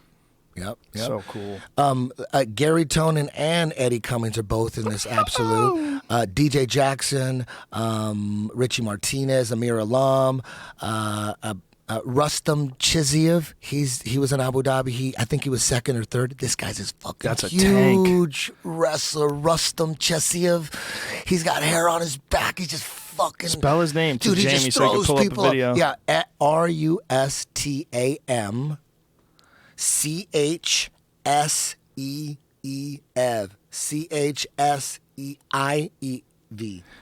This guy's like an animal. Yeah. He's like what everyone is afraid of when you think about Russian wrestlers. Yeah, exactly. That's it. Everybody's afraid of a guy who Look at that looks guy. like he looks like a real live Wolverine. Do you see the hair on his back? He's got it on his back. How big is he? He's one of the. Everyone's afraid of this dude. Oh, Very yeah. hard to do anything to this guy. And he keeps getting better and better. He was in. I think he was second or third in Abu Dhabi. He's He's fucking got hair animal. on his back like a werewolf. Yeah. Look at his fucking back. Nobody wants Look him, at this- dude. look No at one this wants to dude's be. back. No one wants to be paired up with that guy. I can only imagine. He's really good too. His passing is getting spectacular. I wonder how long a guy like that can compete with that style. We have It's like Oh, go ahead. no, I was just gonna say like that kind of smashing, crushing power style. Boy, that's so taxing. He used to. He didn't used to pass as much. He used to just throw people around and get on top of them and wear them out. But now he's really good at passing and finishing. Now Guy's a gorilla. Yeah, we got Lucas Rocha, who's from Gracie Baja, one of the top guys. This is the most stacked we've ever been, man. This is super stacked. That's so All awesome. What a great way to IBJJF and- kick it off. Yeah, it's gonna Great be way nuts. to kick it off on Fight Pass. It's gonna be fucking nuts, man. That's so fun. Yeah. Isn't it amazing that it just became something, just I never you- planned on it, man. Isn't that how it works though? That's how it works. That's this thing, this podcast. Never Crazy planned on shit. this either. Again, Yeah. more shit. Like 10 Planet wasn't even planned. I know. Dude, I know nothing about that. I'm 32 years old. I don't know nothing about no 10 Planet. How crazy At is 32. how crazy is it that we were like in love with that Zechariah Sitchin guy's books, and now they think they might have actually found this planet. Is that for real? Oh yeah. I don't even pay attention to that. Yeah, they have no photographs of it, but they are pretty sure, to the point where they're stepping out and saying there's a large planet, probably about 4 times the size of Earth, that's outside of our That was our solar conspiracy system. theory stuff. No, not anymore. It's real. No, now it's mainstream scientists shit. are saying this. I think People even Neil always send deGrasse me- Tyson has addressed it. People keep sending me shit, but I'm like, oh, it's another one of those things. They're gonna. Here, Jamie will pull it up, man. For real? Yeah. Well, Eddie turned me on to this. He's like, dude, you ever heard of Zechariah Sitchin? And we got so deep. We used to do bong hits and talk about the Anunnaki and watch documentaries on it. Some crazy stripper told me about him. She's like, "Do you know that we used to mine the world for gold?" And I'm like, "Gina, what are you talking about?" She goes, "Why do you think we like gold so much? We used to be slaves." I'm like, "Oh my god!" I just thought she was the craziest person ever. And then I thought about it for 5 minutes. I used to make music with her, and I'm like, "Wait a minute, it is kind of weird that the one fucking thing we all agree on is that gold is money. That's the one thing we all agree on. Nothing else." Then I asked her, "Gina, who is this guy who told you about this? What is this guy's name?" And so she gave me his name. I called him up. I said, "Hey, I'm Gina's friend. She said you were talking about some crazy motherfucker who wrote books about us being slaves and all that shit." He goes, "Oh yeah, it's some guy named let me see the Sitchin or Zachariah Sitchin." And I'm like, "Okay." And I wrote it down. Then I looked into him, and that's how I discovered. This is him. all pre-internet, right? It was Ish. 99, 2000. 2000. Okay. It was 2000. You had the internet, but it was harder to find shit back then. The 9th planet, does it exist? A 10,000-year orbit in outer reaches of our solar system. So they're trying to figure it out right now. But what they believe is, they've been believing this for a while, is that apparently there's... Well, the reason why they declassified Pluto, they said that Pluto's not a planet anymore, is because Pluto is a large body in the Kuiper Belt. And the Kuiper Belt is a belt of just large asteroids and round things and shit floating around out there, which is really weird because the photos of Pluto that they've released recently, the really up-close photos that they just released, it's a fucking planet. We're nitpicking here. That's a goddamn planet, but they don't think it's big enough to be a planet. All right, whatever. It looks like a fucking planet. Yeah. Like, pull up the photos of Pluto, the newest. They're amazing. Yeah, exactly. Have you seen them? No, I haven't seen them. But to me, Dude. it's like it's there, right? Yeah. It's there. You call it a planet. You call it a dwarf. You think they're gonna call it a dwarf? 10,000 years ago. Yeah. Who cares what you call it? It's something. It isn't like, oh no, it never existed. It was a black hole. No, it's a body of mass. What they think is that there's so many of these out there. They found another one. Do you remember this? You and I were at a bar having a drink one day. Here it goes. These are the photos. Yeah, fine. This is some of the photos. I think those are color corrected to show like different things. But there's some of the actual surface. I think the far right one that you no. This is the moon, Jamie. There's some from the far right one. It says Pluto. Yeah. But that looks like the ones from that all images right there. That's Pluto. Yeah, the one down below, above Planet X. That's It Pluto. says Earth's moon though. Yeah, but look, it shows all these different planets on this. That's Earth's moon. Yeah, that's Google search though, right?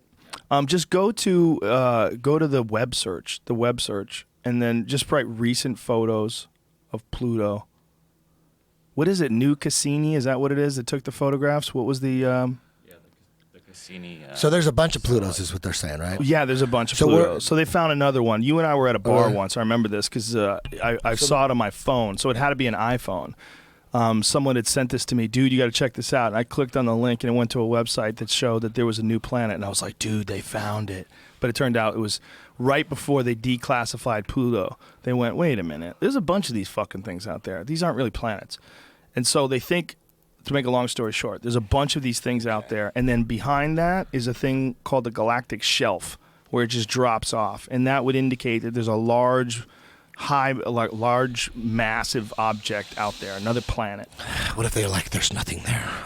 Major, there's nothing. It's just blackness. Just what if, like, who knows, like, really what's out there? Like Scientists? What do you mean, astronomers? They have some pretty insane fucking telescopes now. They can see some wild shit. They've identified hundreds of planets now, which is really weird because just a decade or so ago, they hadn't identified any outside of our solar system. It's only maybe hundreds? 2 decades. I think it's probably hundreds. Yeah, look at that. Woo! Look at the surface of that thing, man. That's crazy. You could take a picture of Pluto. Yeah, but look at it. That is a circular, round thing that looks like a planet. So, but whatever nitpicky that's not a planet, it's because there's a gang of those out there, dude. There's a gang of them. They don't know how many there are. They're going to find new ones. This Kuiper belt, there's a bunch of little tiny objects out there that are like Pluto size, smaller than Pluto. And I think they assume that they're going to find more. Because this object, whatever it is, it's outside, like in the 10,000-year orbit around Earth, is big. Way bigger than us. 4 times as big as Earth. So it's outside all that, those little ones? Outside all the little ones. Apparently there's a drop-off. There's like the belt. I might be butchering this, and if I am, I apologize. But what I've read and try to remember was that there's something called the galactic shelf, and that would indicate something that has a lot of mass, something that has a lot of gravity, something that's big. And so they think it's bigger than Earth. I mean, they're saying it's 4 times the size of Earth, so it's something really big. Just fucking nuts, man. It's just nuts to think there's another planet out there. And what's even more nuts is, what if there's fucking life forms on it? What if this thing in this 10,000-year orbit around Earth is heated by its core? What if it gets its heat instead of from the sun? What if it gets its heat internally and its life forces are all from it internally? Maybe that's where the Anunnaki are. Imagine if that was a real story. Imagine if this Anunnaki thing. I mean, everybody laughs at it. Everybody thinks it's funny. But like when the 10,000 years rolls around, that motherfucker gets close. They really are a bunch of aliens living on that thing who made us. Could you fucking imagine? Nothing would ever mean anything again. Your credit cards, how much gas is. Nobody would give a fuck. It would all be so back of your mind. Everything would be in the back of your mind, except, oh my God, there's a planet out there, and there's a bunch of fucking people who made us out of monkeys. They came down, they did genetic engineering experiments on monkeys, just like we would do. If we fucking found some planet in outer space, especially if we were like scientists that were like thousands of years removed from us today, like way in the future, maybe millions, like 1 million years more evolved. They'd look at these monkeys like, we're just going to help them out here. Just going to help them out. We know where this is going anyway. Just grab them, shoot some fucking... That'd be the greatest thing to experience ever. Like, could you imagine how earth-shattering it would be if there was a real life form from another planet that we could absolutely identify, a real civilization, and they were super advanced, and they were coming by to visit? Jesus Christ, son. I'd have some questions. Would you immediately start in with Tower 7? We have no idea what we're inside of. No. Like, we're just... you can't even... It's aliens in space is... Man, remember how... We were so into them, like in the late 90s or the early 2000s. Yeah. Aliens were like fucking always on my mind, man. Yeah. Not anymore, though. I think it's because the History Channel killed that aliens, ancient aliens.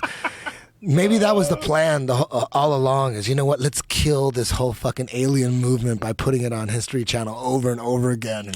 But what if? I remember you called me up once, man. Dude, you called me up once. It was a hilarious conversation. You go, dude, I'm just not into fucking aliens anymore. History Channel fucking killed it for me, man. Do you remember that? Yeah. How cool was that first season of Ancient Aliens, dude? It was awesome. Fuck, Awesome. It was going mainstream. It was awesome. Zachariah Sitchin went mainstream. It was awesome, man. Oh, then they did another season. Well, they just ran out of shit to talk about, unfortunately. They Did it had start great off as shit. a special? Did it start off as a special? Maybe then it turned into a series. But fuck, those first ones were awesome, man. Boy, Tsoukalos, he's awesome. Oh, man. When was the last time we talked to him? Haven't talked to him in a while, man. I wonder if the overall industry is kind of down. Like, Well, he got upset when I was honest What did about you like tell him? what I think about some of the stuff. I just think that some of it is just too bullshitty. It's just too. It's like could be. It was aliens. Like, oh come on, man. They went You to guys, like, they're selling. yeah. Look, there's a certain amount of that stuff that is absolutely fascinating. When you look at some of the depictions of like aircrafts that like the Egyptians used to do, they used to make like these little model aircrafts. What do with you like think a is the rudder. most compelling evidence for you? For if you had like a UFO skeptic right here, and you had like 5 minutes, what's your go-to? There's shit? almost nothing. Nothing, right? Nothing. That's what's fucked up. There's nothing. There's nothing. There's nothing. There's not one thing you can The point Disclosure Project, all the witnesses and stuff. Yeah, that's interesting, but All they those could all be pilots and crazy. shit. They Yeah. could all be out of their mind. You just never know. You just never know. There's all sorts of experiences that people can have too that are very, very unusual weather condition things like ball lightning. Ball lightning is one that's really crazy because apparently there's Swamp gas. well, this ball lightning apparently moves like some alien spacecraft. And apparently, if you saw ball lightning and they've identified it, it's like this really rare form of lightning that instead of coming down like really fast, like a line, it can move around. Yeah. And it's the same sort of idea. It's like an electrical charge that breaks free. You know, I'm not doing a good job of explaining it, but I've seen videos on it. I've seen it explained. And I think if you were flying around, man, and you saw that, you'd probably think that was UFO. And if you saw a lot of the experimental aircraft that they did, I talked about it with Shermer before you got here. Yeah. I think there's a lot of that stuff was Yep. just people seeing Yeah, shit. for sure. Most of it probably, but the more you get into how fucked up like corporations are and how fucked up like we've been for so long, the more you look at aliens like, oh, they are just distracting us with the aliens. They want us to think about fucking aliens. You know what I mean? It seems like a big distraction. I think people love it. I think that's why it's on. I think it sells.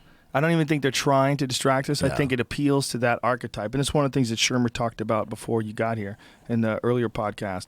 We were talking about how it's like for a lot of people that are atheists, that becomes their God.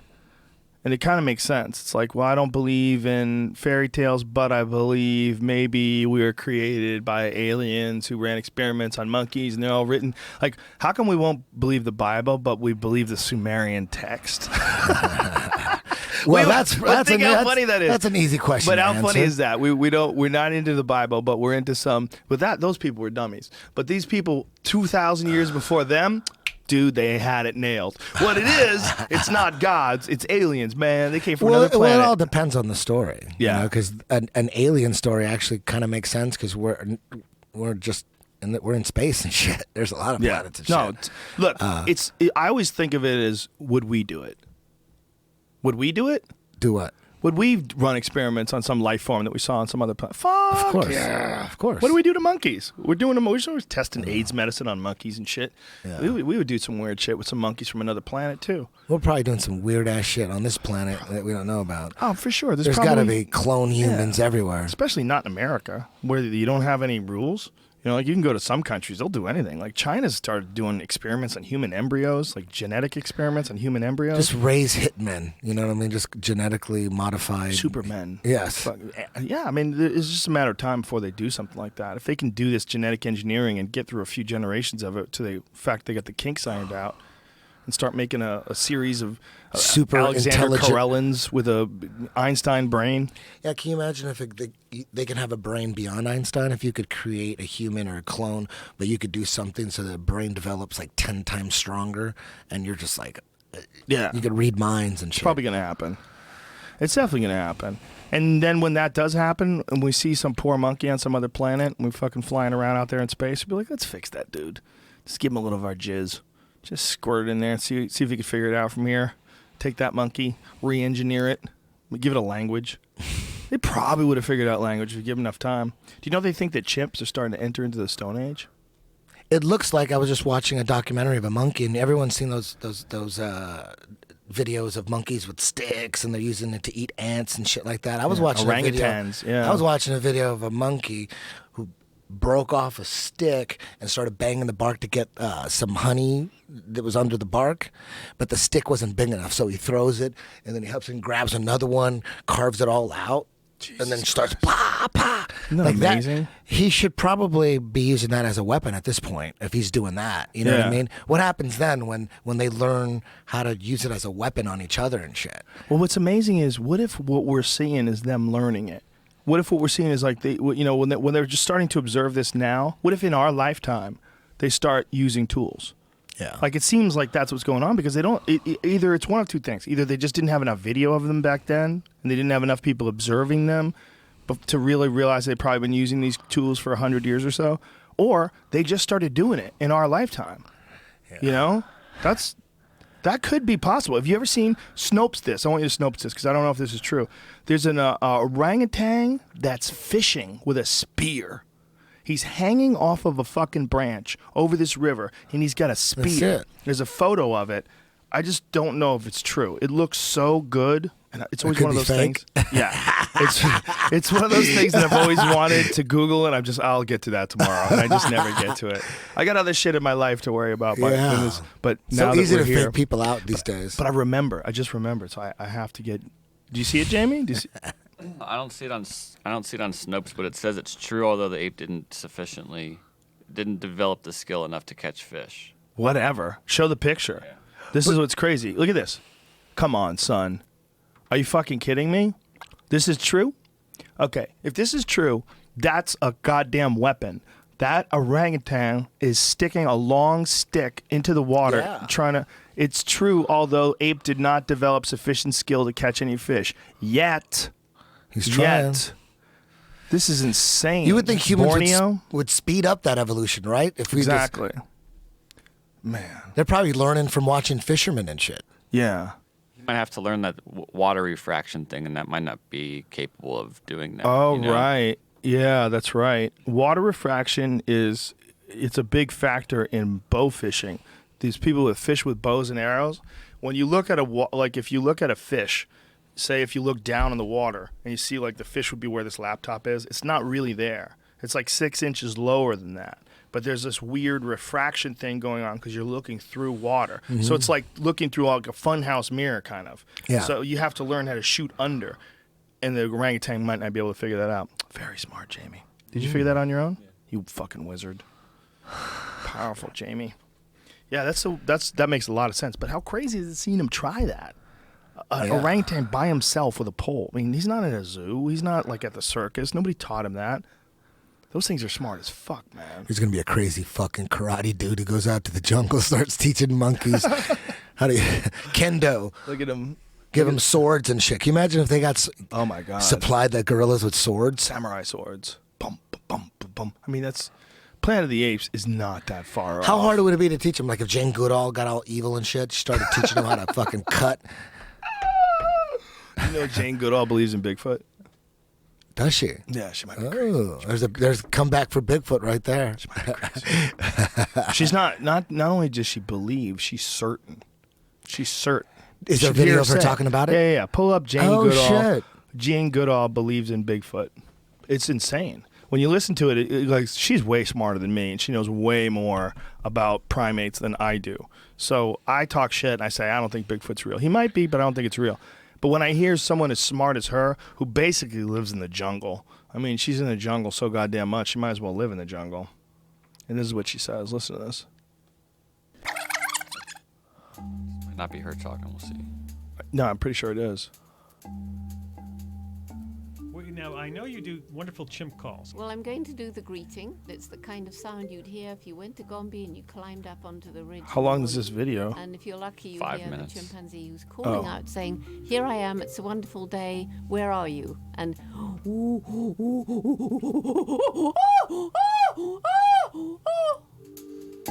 Wow. and each one has his or her own individual voice, so you know exactly who's calling. Where's Bigfoot, bro? It's a pleasure to speak with you. I want to know if you believe there are any undiscovered or larger here it is. species. You're talking about Yeti or Bigfoot or Sasquatch. Is that what he's talking about? Yes, he is. Pretty much. I'm out of the loop. Go ahead. Well, now, you'll be amazed when I tell you that I'm sure that they exist. I've talked to so many Native Americans who've all described the same sounds, 2 who've seen them. And there was a little tiny snippet in the newspaper just last week which says that British scientists have found what they believe to be a Yeti hair, and that the scientists in the Natural History Museum in London couldn't identify it as any known animal. Did you always have this belief that they existed? Well, I'm a romantic, so I always wanted them to exist. Animals were my passion from even before I could speak, apparently. I think that's it. Then when I Well, a couple people told her that they saw one, so that's what she said. I know. She didn't see it. But She's been in the jungle for the 75 Yeti years. thing, but they're and not she's- supposed to be in the jungle though, where she goes. They're supposed to be in the woods. Where is what did she say? The University of what? See if you can figure out what she said, like what university is that is testing a Yeti hair? Because I think that's bullshit. I would have heard about that. They don't. It's not a no. Like when I was on the Sci-Fi Show, we tested some stuff. We tested hair. With this guy Todd Dishotel from one big university in New York City. I forget which one. NYU, I guess. Yeah, I guess he's an NYU guy. And I hope I'm not wrong, Todd, but he's a geneticist. And so we ran tests on feces and on hair. And the hair was bear hair, and the bear shit too, and maybe some dog hairs too. Some What made him coyotes think it hair was shit. Bigfoot shit? Not him. He didn't think it was at all. I think we got Bigfoot No, shit. no, he's dedicated to disproving it. But there was other scientists that gave us stuff. That's the one I'm talking about. Like, what made him think it was Bigfoot shit? 'Cause they It doesn't wanted smell it. like bear shit, bro. Smell it. How would they know? This guy, maybe the bear had fucking bad fish or something. Well, they can't even agree on what it eats. They were so sure it was Bigfoot shit. They can't agree. They can't agree on what Bigfoot eats. I'm good. Who the fuck discovered that Bigfoot shit? We got to find that dude. I met that dude. The guy that found the shit? Yeah. I had a conversation with him too. He's a nice guy. He's a teacher. Okay. In a school. Where like did he public find school it? teacher in Oregon. Found it out in the woods. He's like, this has got to be Bigfoot shit. I'm going to take it with me. I would think Bigfoot would lay logs like as big as my thigh. Just giant. Like, you ever see an elephant take a shit and you see his asshole open up and you go, good Lord. Like, just flopping out of there, this giant asshole. That's what I imagine from Bigfoot. Do you believe that there, some people believe in Bigfoot, but they also believe in a different kind of Bigfoot? It's like a different kind of like a Christian church. It's like Lutheran. They believe, yes, we believe in Bigfoot, but we believe it's an interdimensional being. I've heard that one. Yeah. What do you think the chances of that being real? Probably 100%. Listen, Dude, bro. it's not just Bigfoot. Listen, bro. I don't I'll have to believe it's stop you right interdimensional. here. I believe it's real, okay? I gotta stop you right here, bro. I'm 1/8 Native American, my grandmother's side, and those are our people. Our That would- people have long known of the existence of what we call the Oma. I have a bunch of different names for it. You know what? When I go, Oma's a new name. every time I go up to Oregon or Washington or do a seminar, I ask the guys by show of hands who believes in Bigfoot, and most of them do. Most of them do. Yeah, well, keep Most them of up them there. have heard stories, I believed in it for the longest time, and I don't disbelieve in it today. I don't disbelieve in it, but that's one you can make fun of. But if they found Bigfoot, I wouldn't be like, oh, fuck. I'd be like, oh, shit, that's real. I definitely don't disbelieve in it. And you know what? And I'll just say it. I think maybe he is interdimensional. You know what I mean? That's my gut feeling. I'm going with my instincts. Bro, you can take your science, but at the end of the day, it's all about faith, bro. It's all about knowing in your heart. It makes okay? sense. That's why you can't find him. Motherfucker just disappears. I know in my heart, and I'll defend it with my life. That's the only fucking answer. I know, bro. It's interdimensional, bro. That's what I'm thinking, bro. That's why they can't find him. You can't put Bigfoot on camera, bro. He knows about cameras. It's not going to happen, man. He's not going to appear where's a camera or disbelief. Just because he doesn't wear clothes doesn't mean he's primitive. Yeah, man. He's super intelligent. They know you don't believe, bro. He's at one with nature. He's not going to be near you unless you're pure. He's super intelligent. You can't find him. You've got to live with the Sasquatch for them to Bigfoot don't take shit. you in. There's a bunch of dudes who've claimed to have had like friendships with Sasquatches. Like they move into the woods and they stay there for months at a time, and then they tell people they've had these stories. And there's audio recordings of what they call samurai talk. You want to hear audio recordings that people think is a Sasquatch? You want to laugh? Oh. You ready to laugh hard? I could do Sasquatch. She didn't say it was at a university. It's the Natural History Museum in London. Okay. Oh, okay. Yes. No. Eddie, you're killing Isn't me. that Bigfoot? Jesus Christ, no. That's Bigfoot, You just man. made that up. You can't just make a noise and say it's that Bigfoot. was Bigfoot. They have it's the dumbest recording ever. Samurai chatter. Listen to this. Get ready for this shit. You're gonna blow a gasket. We had to analyze this on the show.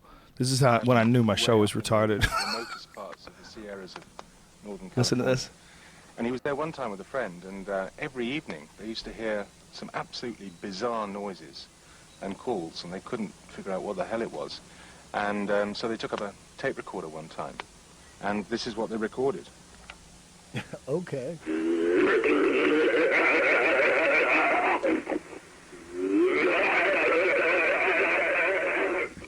It is very bizarre indeed.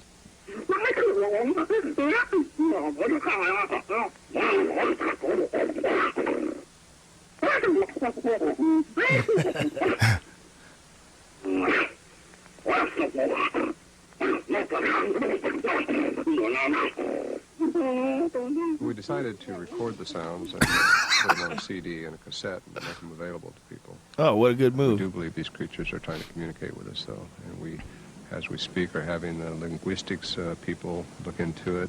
They are very encouraged. What they're saying so far is that humans Nobody's cannot looking understand into that sounds, shit. that the range supersedes what a human can do. The range supersedes with the Tapes were humans. shown by a previous study at the University of Wyoming to be spontaneous and no signs of being re-recorded or pre-recorded at altered speeds. So the idea of a hoax is very improbable as far as the professionals are concerned at this time. What year was this? That they made this video? It got uploaded 2013. Look at that. Does anything look more like a man in a monkey suit than that picture?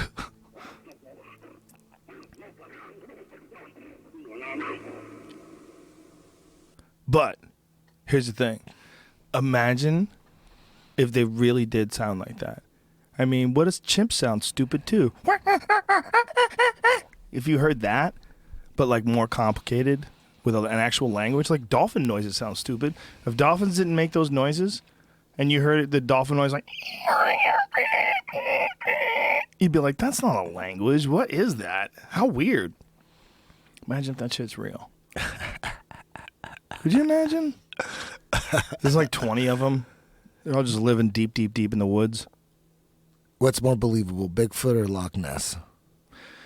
I think Loch Ness is probably a really big fish. Like some kind of really big fish, like a sturgeon or some shit.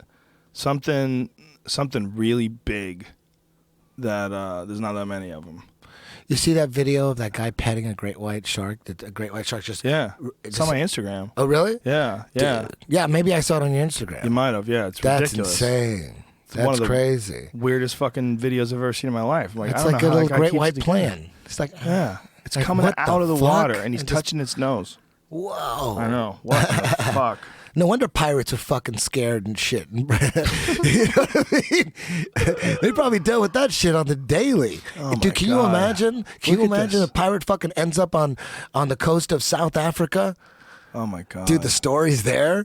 Yeah, that's And the great craziest whites just spot, hang right? out there. There's just a shitload of them there. Look how insane this is. This is so insane.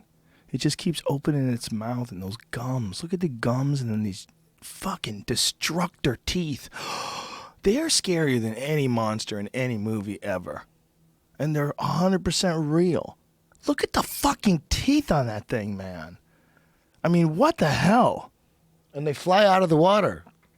Oh my god. Oh my god, those things are so insane. Just imagine that clamping down on you. I mean, it's cartoonish. A shark's teeth are cartoonish. They're giant swords, serrated edge swords, and there's rows of them in their mouth. So if one snaps off, another one moves forward. What a just spectacular animal. Just one of the craziest creations of nature. Or Thor. Did he make sharks? Was it Odin? Who makes the sharks? Who makes sharks? Yeah, if it was a god, which god would make the sharks? Oh, I don't know. That's a good question. That fucking thing. I can't watch this, Jamie. I'm freaking out. If I had $100 trillion, I'd build this fucking, instead of an octagon, it's just this giant fucking ocean, and put great white and killer whale in there to fight. Killer whales win every time. You think so? Every time? Every time. Great whites are not smart, and they're not nearly as mobile.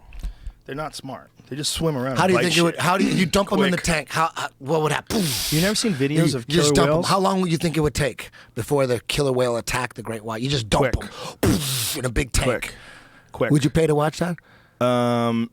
You can watch it on YouTube. I'm gonna make this. No, but you can. There's never any good video of it. I would never put... There's no good video of a killer whale jacking. It's like splashy. I would and say shit. yes, but you can never put a killer whale in a tank. I think putting a killer whale in a tank is just beyond fucked 10 up. minutes.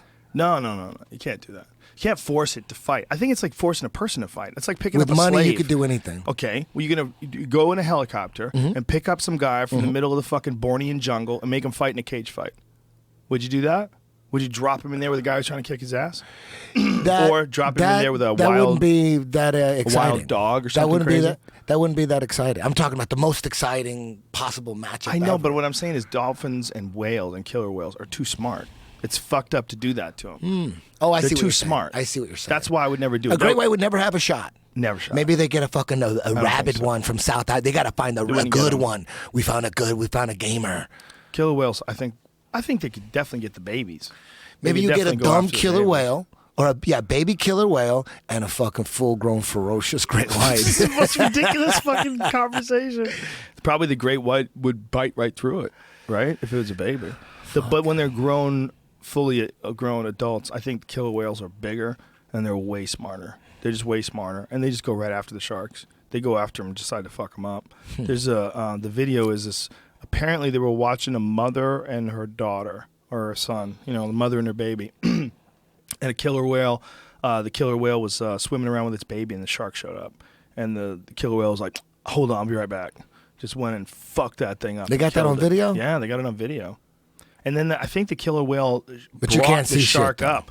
Didn't it bring the shark Can you back see to anything? display it? I'm trying to look it up now. They like got a recreated thing of it. Oh, of what it really? looked like because it wasn't that. They couldn't there's no get way that they could have film? got a fucking Oh, video it's camera all- down there. Yeah, for look it, how but much bigger it is. See, That's what it shows at the end. Yeah. this is the dead shark at the end. So this is the killer whale biting the fucking shit out of that shark. They just don't have real good footage of how it went down. That's footage from some Discovery Channel show they I just know, it's pieced in. probably right. They spliced. They do that shit all the now, time. Dude, now when I'm watching the fucking Discovery Channel, it's like dude, there's no way you got that shot. Right. You got that whole thing happening. You see it. Now. It seems fake now. It seems like You see it now. Yeah. But killer whales versus sharks, I think, unless the shark is really big and the killer whale's really young, I think killer whales are just way too smart. They're like a person almost. Just they don't move like us, so we don't consider them like us. But they have crazy languages. great white versus dolphin. They kill dolphins. They eat them. Great whites kill dolphins. They eat them. Fuck, I didn't know that. It's bullshit. They kill them. I thought they fucked sharks up. They do. They fuck dolphins What was up that? too. Chips? Remember what show was it? where they- Let me make sure I'm correct about them eating them. I know they kill them. But How could they catch a dolphin? Maybe they don't eat them. They kill them, dude. I'm telling you, Great they definitely whites kill 'em. dolphins. They kill whales too. No, not great whites. No, orcas. Did we say great whites? Yes. You say oh. Oh, okay. Well, they I knew the definitely- killer whales. they Yeah, killer definitely kill whales. dolphins too. Yes, for sure. I Great knew whites that. do I too knew if that. they can get them. I was talking about great whites. Oh my god, I'm tired. I thought you said that's so stupid. I thought you said killer whales. But for sure, a great white ain't gonna kill no dolphin, right? A great white. They can, yeah. If they bite them, yeah, they can get them. If they fuck up, if somebody fucks up. But I think that the size difference between killer whales and great whites is just too big.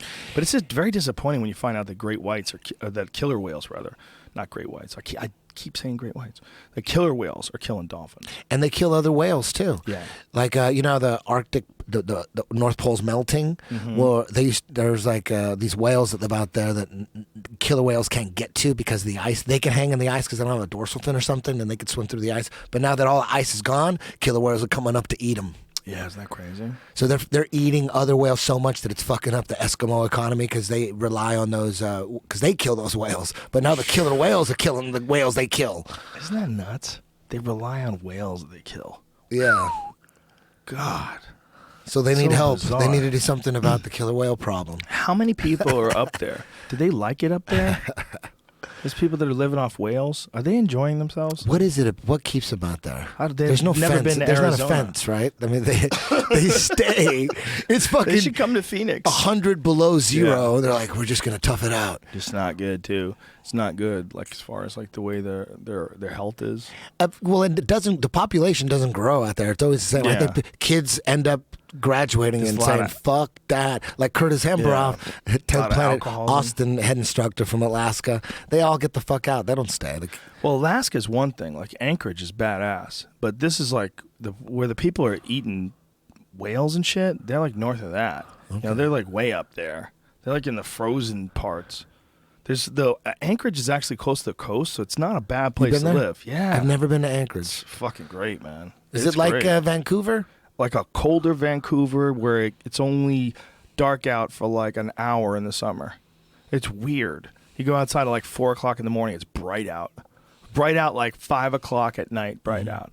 And it's like 4 in the morning. You're like, what the fuck is going on I here? got a little of that in Sweden because when you go to Sweden, it's kind of north, so it's like the sun's still out and it's 11 o'clock at night. Right. You know, and the sun's still, in your face.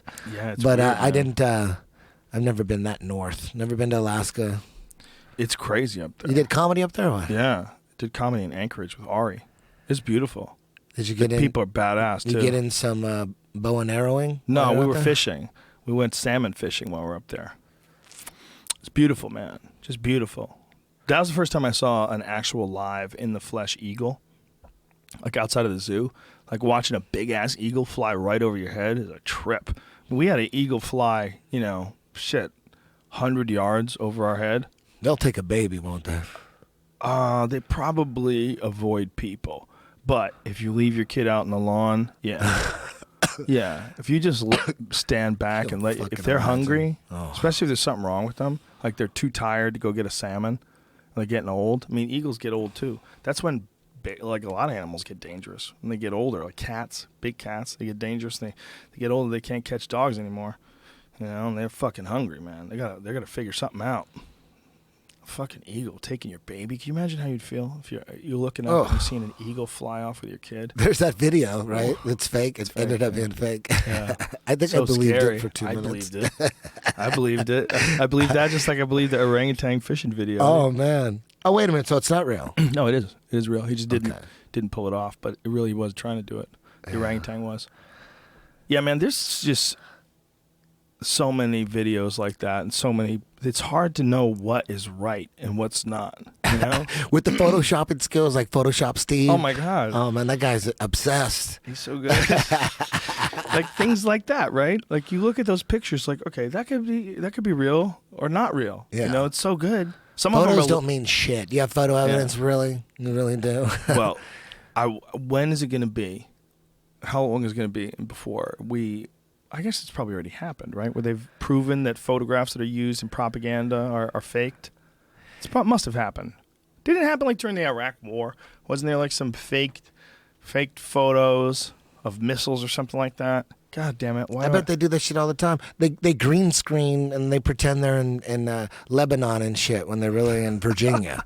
They've been busted pretending they're in the Iraq War and bombs are going off and they got helmets on and shit. They have been busted doing that. Yeah, they have. Yeah, it's like on YouTube. It's, I know. They left the cameras rolling for the tape is like an hour. You can go on YouTube. Oh my God. CNN during the '91 Operation Freedom War. They were faking the news. That is so funny. So ridiculous. It's you know what, and good for them. They're supposed to be doing that shit. They're supposed to be doing that shit. You run that weird. empire. You know what I mean? I don't think that's what they're doing, man. Yeah. They're trying to put together. You think they're saving money? They're trying to put cutting together costs. entertainment, man. They're trying to put together entertainment. Hey, what about Operation? What about Operation Mockingbird? You take that. That was real, and that was a real. Which one was that? The CIA infiltrating broadcasting and journalism, and they take for propaganda purposes.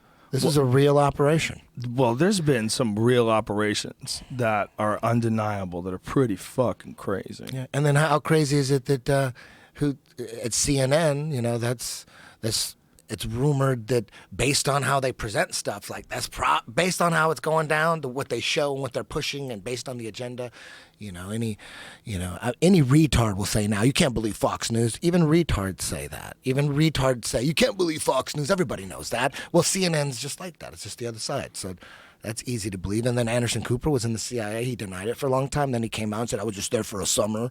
Well, he was like an intern, right? Is that what he said? He was an intern once you're at in the CIA? once you're in, you're in, And he's in. Dun, You're in. He was in. How come you denied it at first? And then his family comes from super wealthy background, the Vanderbilts and all that shit. It's all connected. It's like, I don't know, man. I was going to say the other one that's really crazy is Operation Midnight Climax. You ever hear about that one? Nope.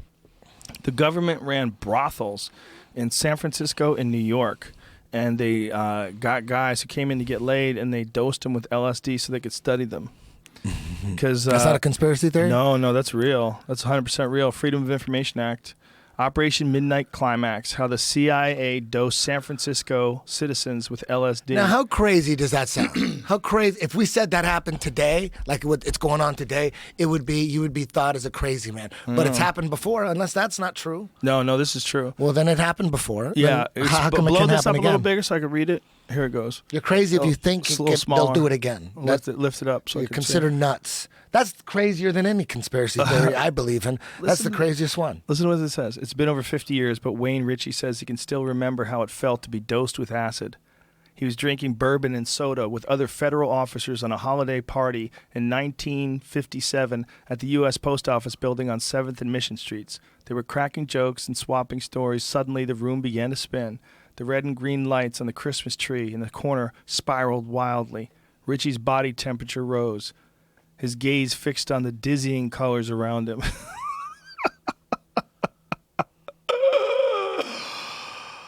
He got jacked. Somebody dosed him. But that's not... This guy is not the guy. I think he's talking about being dosed at a party. He's not talking about Operation Midnight Climax, is he? Because Midnight Climax was about brothels. That's why they were calling it Operation Midnight Climax. And they figured these guys would keep this their guy's mouth talking shut. about feeling the... Yeah, he definitely... Well, he's a... Let's see here. Sounds like he was high. They were participating against their will in these studies is what it was, essentially. Whatever. Just go Google into it. Look into it, folks. Google into it. I don't think that's a real term. But it's really interesting because what had happened was they were doing these studies on soldiers and they just couldn't get people to do it anymore. People were like, get the fuck out of here. Like, they didn't want to do it anymore. So then they started to figure, well, let's just try it on some other people. They figured if they did it in a whorehouse, nobody would say anything. Guys don't want to admit they were there in the first place. Just dose them up with acid. They walk out of there all crazy. Yeah. Isn't that nuts? They were smart. God damn it. They do a lot of smart fucking shit. God damn it. It's all set up so brilliantly. I mean, just the fact everybody knows that there's corruption at the top levels in the CIA. Not everybody, but there's a lot of corruption. Everybody knows that, and it's okay. It's like the people that are really running shit, like the corporations and the international bankers, like the CIA is right there with nobody to sue, no one to throw in jail, no one's accountable. It's just right there. It's just they're involved in all this shit, just like what you just posted. They're involved in that shit. No one's accountable. Well, you know what I think is going to happen? What I see as possible to happen, the same thing that's happening with performance-enhancing drugs in the UFC. That was someone like Jeff Nowitzki, when they have these USADA guys that are just showing up at your house 4 o'clock in the morning, taking random tests. They have all these crazy things they could test for that no one even knew about, So slowly but surely, everybody's forced to be natural and compete naturally. And that's what we're seeing right now in the UFC. It's just too risky. They're too good. They're too sophisticated, right? So as far as we know, everybody's fighting natural. But we also know that they definitely didn't. They cheated like a motherfucker. Everybody did. In other organizations, we know it. We know guys who did it. We know guys that would just be juiced out of their fucking mind, and everybody else was juiced out of their mind too. And that's how the game was being done. Everybody was competing on that level. So we know that. So in a lot of ways, I think that's because of something like, the new understanding of how to test people, and something like the UFC hiring Nowitzki to go after this, right? But that's data, right? It's information. All that information, as it does come out, they're forced to do it straight and narrow. I think that's going to be the case with government at a certain point in time. I think the people that are making a fuckload of money in corporations are going to make a fuckload of money anyway. But they're not going to be able to manipulate environmental laws the way they're doing now and get away with it. It'll be more transparent. They'll not be able to influence politicians, to influence laws, to make it favor their business. They just won't be able to do it so easily. I think there's always going to be money to be made. There's always going to be people buying cars and buildings, and there's always going to be commerce. But I think there'll be less fuckery in the future. That's what I think. Corporate fuckery. They're still going to make a ton. I don't think you can hide things forever when it comes to like some of the practices that some corporations that are unscrupulous will engage in that aren't necessarily ethical. Like how about the BP oil spill, right? Like how about how the other, the way they cleaned it up, and they made people. There was people in that town that. I mean, how much of a loss was that to them? How could you possibly compensate them for that? I don't know too much about the BP oil spill. BP oil spill's pretty fucking crazy. I know it killed the Gulf and all that, but I don't know the details. I don't know there was some kind of, of the report. I don't know anything about it. I haven't looked into it. It was one of those things that they pull the oil out of the ground. And there was an explosion. There was exploded. Killed a lot of animals and ruined a lot of industry. Shooting fucking oil into the ocean. Yeah. It's crazy. It's amazing how many gallons were being pumped into the ocean, and even more amazing how the ocean just sort of absorbs it. What do you think of Trump? That's a long question. I don't know if we have time for this. I think this is a strange time. It's strange to see a president that is okay. Whether you like him or don't like him, whether you support his beliefs or you think he's the worst thing ever. I'm just looking at it as objectively, like as a performance piece. There's never been a guy that understands how to manipulate the media the way he does. Never. No one even close. Everything he does is a big story. He says outrageous things, and because he says outrageous things, they tune in to make sure he says more outrageous things. The more outrageous things he says, the more people go, he's saying outrageous things. Let's tune in. He's the biggest show in town. Like, it's not even close. It's not even close who generates more attention, who's got people more riled up about him. People are bored as fuck. They're bored. They're bored. They hired Obama. They thought everything was going to change, and it, I guess, did a little in some fronts, and it was good socially, and the world's evolving in that way, in that direction anyway, so that's all good. But Guantanamo Bay's still open. People are still in Afghanistan. It seems like it's still chaos everywhere. I don't know if anybody could have ever fixed it, right? We're just bored. We're bored. Like, what is this? What are we doing? What is this world? Why are we in the Middle East? What is going on? Why do I have to worry about war? Why do I have to worry about gas? Why do I have to worry about global warming? What's going to happen with the polar bears? God damn it. And then all of a sudden this guy comes along telling you how big his dick is. He says, I'm going to build up a fucking wall 1 million miles high, keep the Mexicans out. It sounds like Joey Diaz. The first wall they built, they didn't finish. Yeah. They already put up a wall. It's crazy. And everybody cheers. And the Mexican president calls me up and says, who's going to pay for that wall? You're going to pay for that wall. And the wall just got 10 feet higher. And he hangs up the phone and everybody's cheering. He pulls his dick off, just jerks off. He really said that? Yes. He told the guy the wall just got 10 feet higher. You know what I told him? The wall just got 10 feet higher. And everybody goes, yeah. Oh, I would love to see that clip. Can you find that clip? He's like a movie from the 80s. And yesterday, the top person, President of Mexico, said, we will never, ever pay for that wall.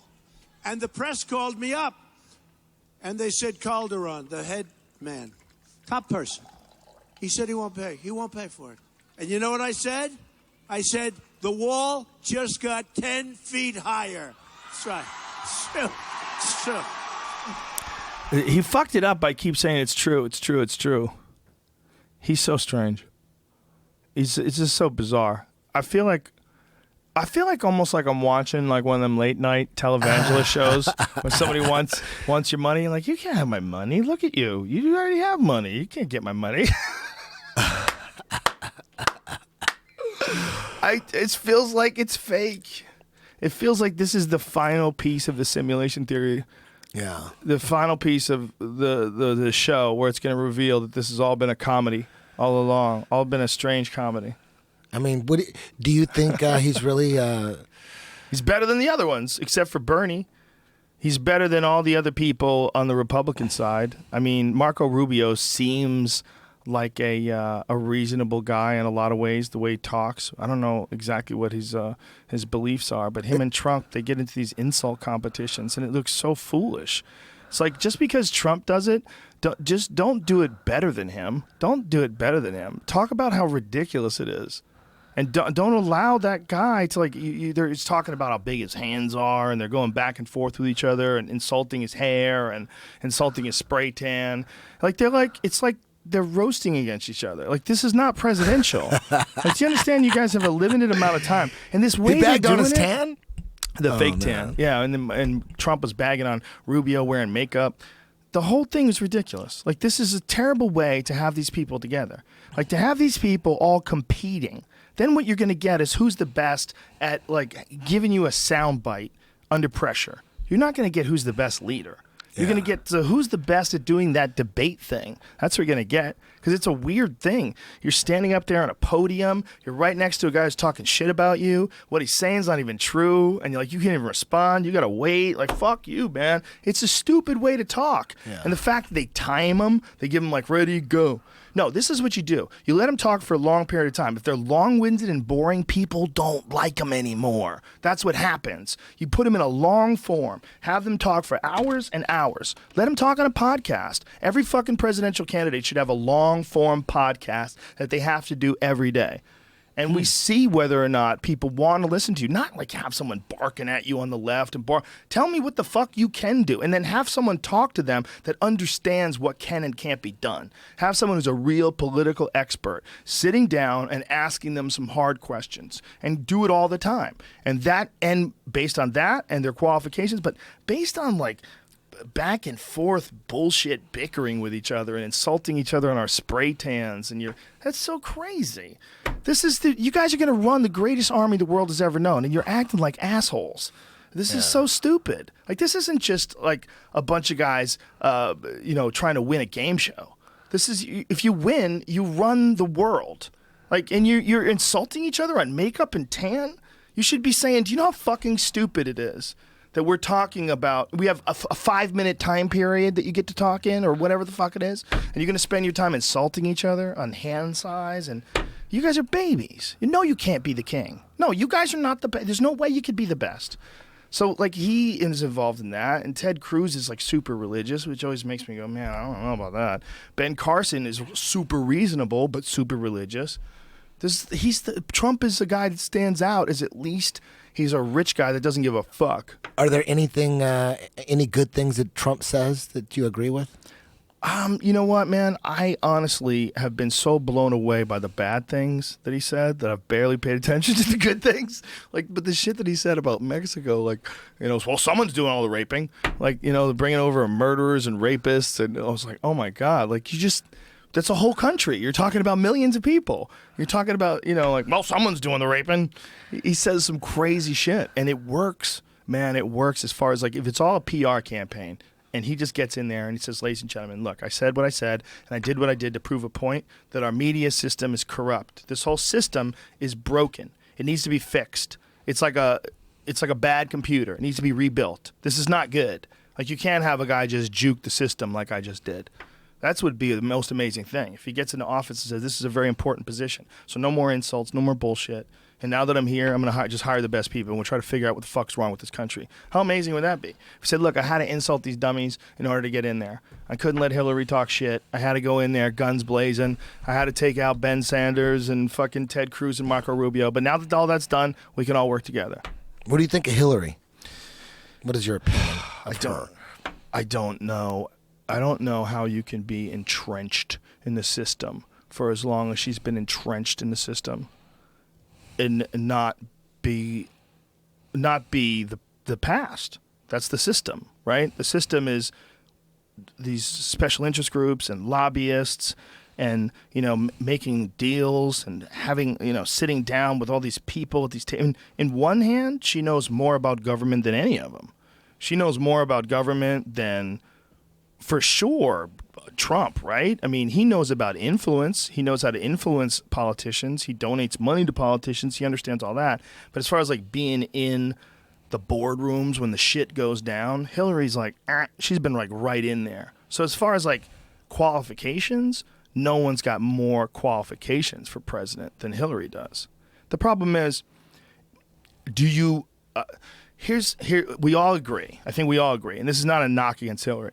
We all agree that this system is fucked. It's ridiculous. Representative government is kind of crazy. The idea that you can have a bunch of people, they vote for one person. That person represents that state, and then the state, they all get together and they try to pick the president. You have the electoral college and all this wackiness. We all agree that that's kind of crazy, right? We all agree that it doesn't make much sense. There's a lot of things we don't get to vote on. There's a lot of decisions the country goes one way or another way that we were really unhappy with, and it would be nice if we had like a giant public debate. So the only person that's going to change that, the only person who's going to knock that off its ass is Trump, because he's the only guy who's got his own money like that from the Republican side. He's the only guy. And in the Democrat side, Hillary's got a shitload of money, but she's kind of a part of the system. And Bernie Sanders, he's got some good ideas socially. He wants to make marijuana legal. He wants to help people. Wants to like unite us. He wants to pay for student education, which I think is a great idea. Wants to raise up the minimum wage. I think that's a great idea too, even though I don't know shit about economics. So it's like there's not a lot of great choices. I guess like Hillary would be the best choice on paper because she's been there. Right, on paper. Or no, not Trump. even on paper. She's a crook. You think she's a crook? Do you know we're on the air? I'm like, We're live. oh, is that bad? This is live. Isn't this debate talking, right? Oh, yeah. But you can't say she's a crook. She's got to say allegedly. Allegedly. What makes you say allegedly she's a crook? Oh, man. Watch that documentary, The Clinton Chronicles, and all the stuff that, the Whitewater scandal and all that stuff. I mean, dude, she's in the Bilderberg group. Come on. Is she? She's deep. Her and Bill are deep, deep, deep. That's not a conspiracy theory. That's real. She's in the Bilderberg group? The Bilderberg group is not a conspiracy theory anymore. The Rothschilds or the Rockefellers refer to it as the Bilderberg group. They started it. Yeah. They flaunt it now. And she's in it, her and Bill. They're very powerful, and they're deep, deep, deep in the top. They're way up there. They needed Bill to run everything through Arkansas. They had to bring him in.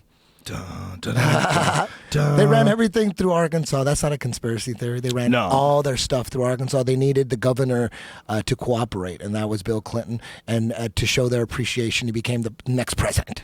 He went from Arkansas, obscure, then he went to, now he's part of the Bilderberg group. Just like that, some Arkansas governor, just like that. Boom. Dude, that Narcos on Netflix. Yeah, I finally finished it. Dude, come on, my God, dude. I wouldn't have gone into it if it wasn't for you. I really wasn't interested in it. Oh, I just was like, oh yeah, more drug stuff. You gotta no big trust deal. me more. Oh man. my God, I did trust you. Not more. That's and why I then did it. Cartel Land is How next. dare you? Cartel Land is next. I hear. Holy, you're not the only one. Sounds like a generic little dumb little run-of-the-mill documentary. It's not. It's special. God damn. It's a special documentary that's going to blow your mind. And again, that how big oil conquered the world, like the history of the Rockefellers. Fuck. That's the craziest shit. Netflix has the That's where it most all awesome came shit from. right now. That's where it all. It's the conspiracy theorists, whatever you want to call them. They claim that it's all connected. 9/11, JFK, like it's the same people, and they're all connected. It's the same families. It's the same secret society, and it goes back. Well, it's most of it. Most of it started with John D. Rockefeller and Standard Oil. And when you learn that shit, holy fuck. The history. And the craziest thing about the whole thing is he was so into monopolizing oil and everything. Once it wasn't just oil, banking. He got into everything, big pharma. He had control of everything. John Rockefeller was so dominant. He was the first billionaire. He was ruling the world, man. And the one thing is that all hemp or marijuana conspiracy theorists, they all are aware of the reefer madness propaganda. We all know that as weed enthusiasts. We know about the propaganda that the government, and then finally it worked after 10 years of all this propaganda that made weed look like it killed you and stuff and made you do crazy shit. They made it illegal. And we all know that that's from big industry like DuPont and the Rockefellers and all that. We all know that they were trying to shut down the industry. They were blaming it on the Mexican smoking weed, but we all know that as weed enthusiasts. But you know what you don't know is, alcohol prohibition was also because of John Rockefeller. He supported anti-alcohol groups and blew them up and donated millions to blow them up to get to outlaw alcohol because he saw it as a threat to gasoline. Whoa. Yes, and this is not a conspiracy theory. Alcohol prohibition was all backed by John D. Rockefeller. Whoa. It was a threat to gasoline? Yes, alcohol. Because they thought people were going to make like ethanol? No. He just wanted to ban he wanted to crush the ethanol business, right? Right, that's what I'm saying. But the way he did it is to create this hysteria with drink. Everyone has a drinking problem. Everyone's killing each other. So he did the same thing. He did both of them.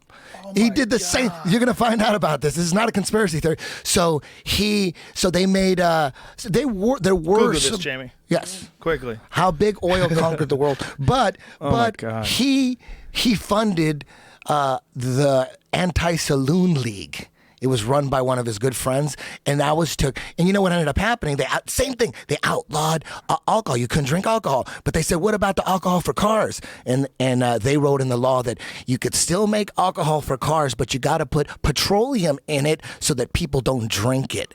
So it killed the business. So now they got to put oil in it if you want to sell it, and then it killed all. He killed everything. And he got busted for everything. John D. Rockefeller's dad was named, they called him Devil Bill. His dad, they know all about his dad. This is not a conspiracy theory. Their family, historians will tell you about his father. He created him. He was a rapist, snake oil salesman, running from the law, changed his name. Devil Bill? Devil Bill. That was his name. So he had a bunch of sons, and John D. Rockefeller was one. And he was known, he was quoted as saying, "I cheat my sons every day. I want them as sharp as can be." He just beat the living fucking trust out of them and just drowned all their trust. So John D. Rockefeller grew up not trusting anybody. Look at this. Rockefeller, Ford, and the secret history of alcohol. Wow. There's a secret history regarding alcohol that you won't hear in the 6 o'clock news. Cars and everything else running on internal combustion engines can run on alcohol at least as well as they can run on gasoline. Indeed, engines were built back in 1870 that could run using alcohol or gasoline. A New York Times article from 1908 enthusiastically states, "Autoists discuss alcohol as fuel. Great future ahead for use in commercial wagons," says Professor Locke. What is it? How do you say that? Look. Tests with motor truck ER Hewitt tells engineers of his results with gasoline and alcohol in the same engine. Henry Ford said that alcohol was a cleaner, nicer, better fuel for automobiles than gasoline. Wow. Holy shit. Wow, this is nuts, man. Yeah, it's the same thing. This is fucking bananas. Gas propaganda or alcohol propaganda. That is so crazy because you can make alcohol without fossil fuels. So if you made alcohol today, you could people can make alcohol. Right? People make alcohol, they moonshine. Apparently, any vegetable that ferments, you can use as fuel. It's really simple. Anything. Do you know Neil Young has that? Well, he has diesel, though. He doesn't make alcohol fuel, but he makes diesel. He makes biodiesel. He has a giant ranch. I think it's Northern California. Isn't it the same thing? If it ferments, it's maybe you call it diesel, but it's fermented vegetable matter. I don't know. I'm just guessing. I don't know. But that's what Henry Ford said. Henry Ford said anything that you could ferment, apples, anything, you could turn into biofuel. That's crazy. And John D. Rockefeller, that's what he was all about. He's the richest man in the world, was raised by a psychopath. And he got busted for monopolizing oil. They finally indicted him. He had to break apart Standard Oil, and it made him a billionaire. That's what made him rich, is when he got busted. When he had to sell everything off, he took over education. Dude, when you learn how he took... Is this in a documentary? Yeah. What is it? How Big Oil Conquered the World on YouTube. Oh my God, I'm scared. Yeah. Scared. You actually learn where it all comes from. 100%? It's all 100%. 100%. It's what a psycho. Yeah, one dude. What a one fucking dude, and all scary his guy. sons. Now his But sons and his grandsons. It kind of makes sense, right? I mean, if you think about it, I mean, the really super ambitious people in business are a lot of times the most cutthroat, the most. You mean, how competitive do you got to be like a William Randolph Hearst or one of these motherfuckers? You know how he took over universities? Dude, he wanted to take over the world. He wasn't just trying to sell gas. He was trying to take over the world. Our education system is all based on Rockefeller Foundation shit. Like, What? he strategically wanted to make school so that we got people just smart enough. This isn't conspiracy theory. Just smart enough to work. They didn't want anybody too smart. That's how the school systems were designed. Did he say this somewhere? It's watch the documentary and then you come back. Have you and seen tell it, me. Jamie? Now you just opened up a This is new how we rabbit did. This is how hole, he did it. This is motherfucker. how he did it. He would just donate. He'd go to a university, like the University of Chicago, and just say, "I'm going to give you millions of dollars." And they said, "Oh shit!" He goes, "But I got to have a couple of my people on your board to make sure it's spent right." And they're like, "Okay." So he gets his people in, and then they just take over. And they designed history. John D. Rockefeller got 20 historians and designed the history. They designed it. That's why when people, you make fun of history in ninth grade books, you make fun of that history. It's a joke, right? It was put together by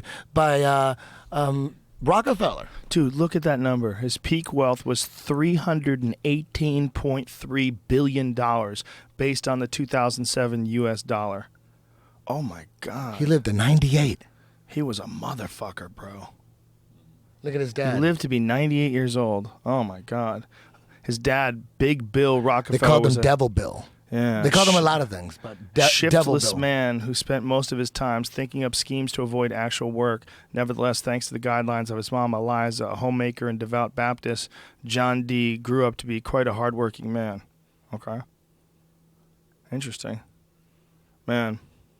Interesting shit. Yeah, I'll have to check dude. that out. Dude. What's it called? Big Oil what? What is it? How big oil conquered the world. That's, if you're a conspiracy theorist, most people don't go beyond JFK. There's so much in just JFK, and then all this, if you want to get into Watergate and the Iran-Contra and all of the 9/11, there's so much information. It's so hard to get into multiple things. So, but once you got that covered, go back and find out how it all started, and you learn when you find out that George Sr.'s dad, Prescott Bush, started the CIA, and then you go back and his dad, Samuel Bush, was Frank Rockefeller's right-hand man, and how the Bushes and the Rockefellers have always ran shit. When you go back, Samuel Bush, George Sr., think about how old he is. His grandfather ran with Rockefeller. You have to do a podcast, you and Michael Shermer.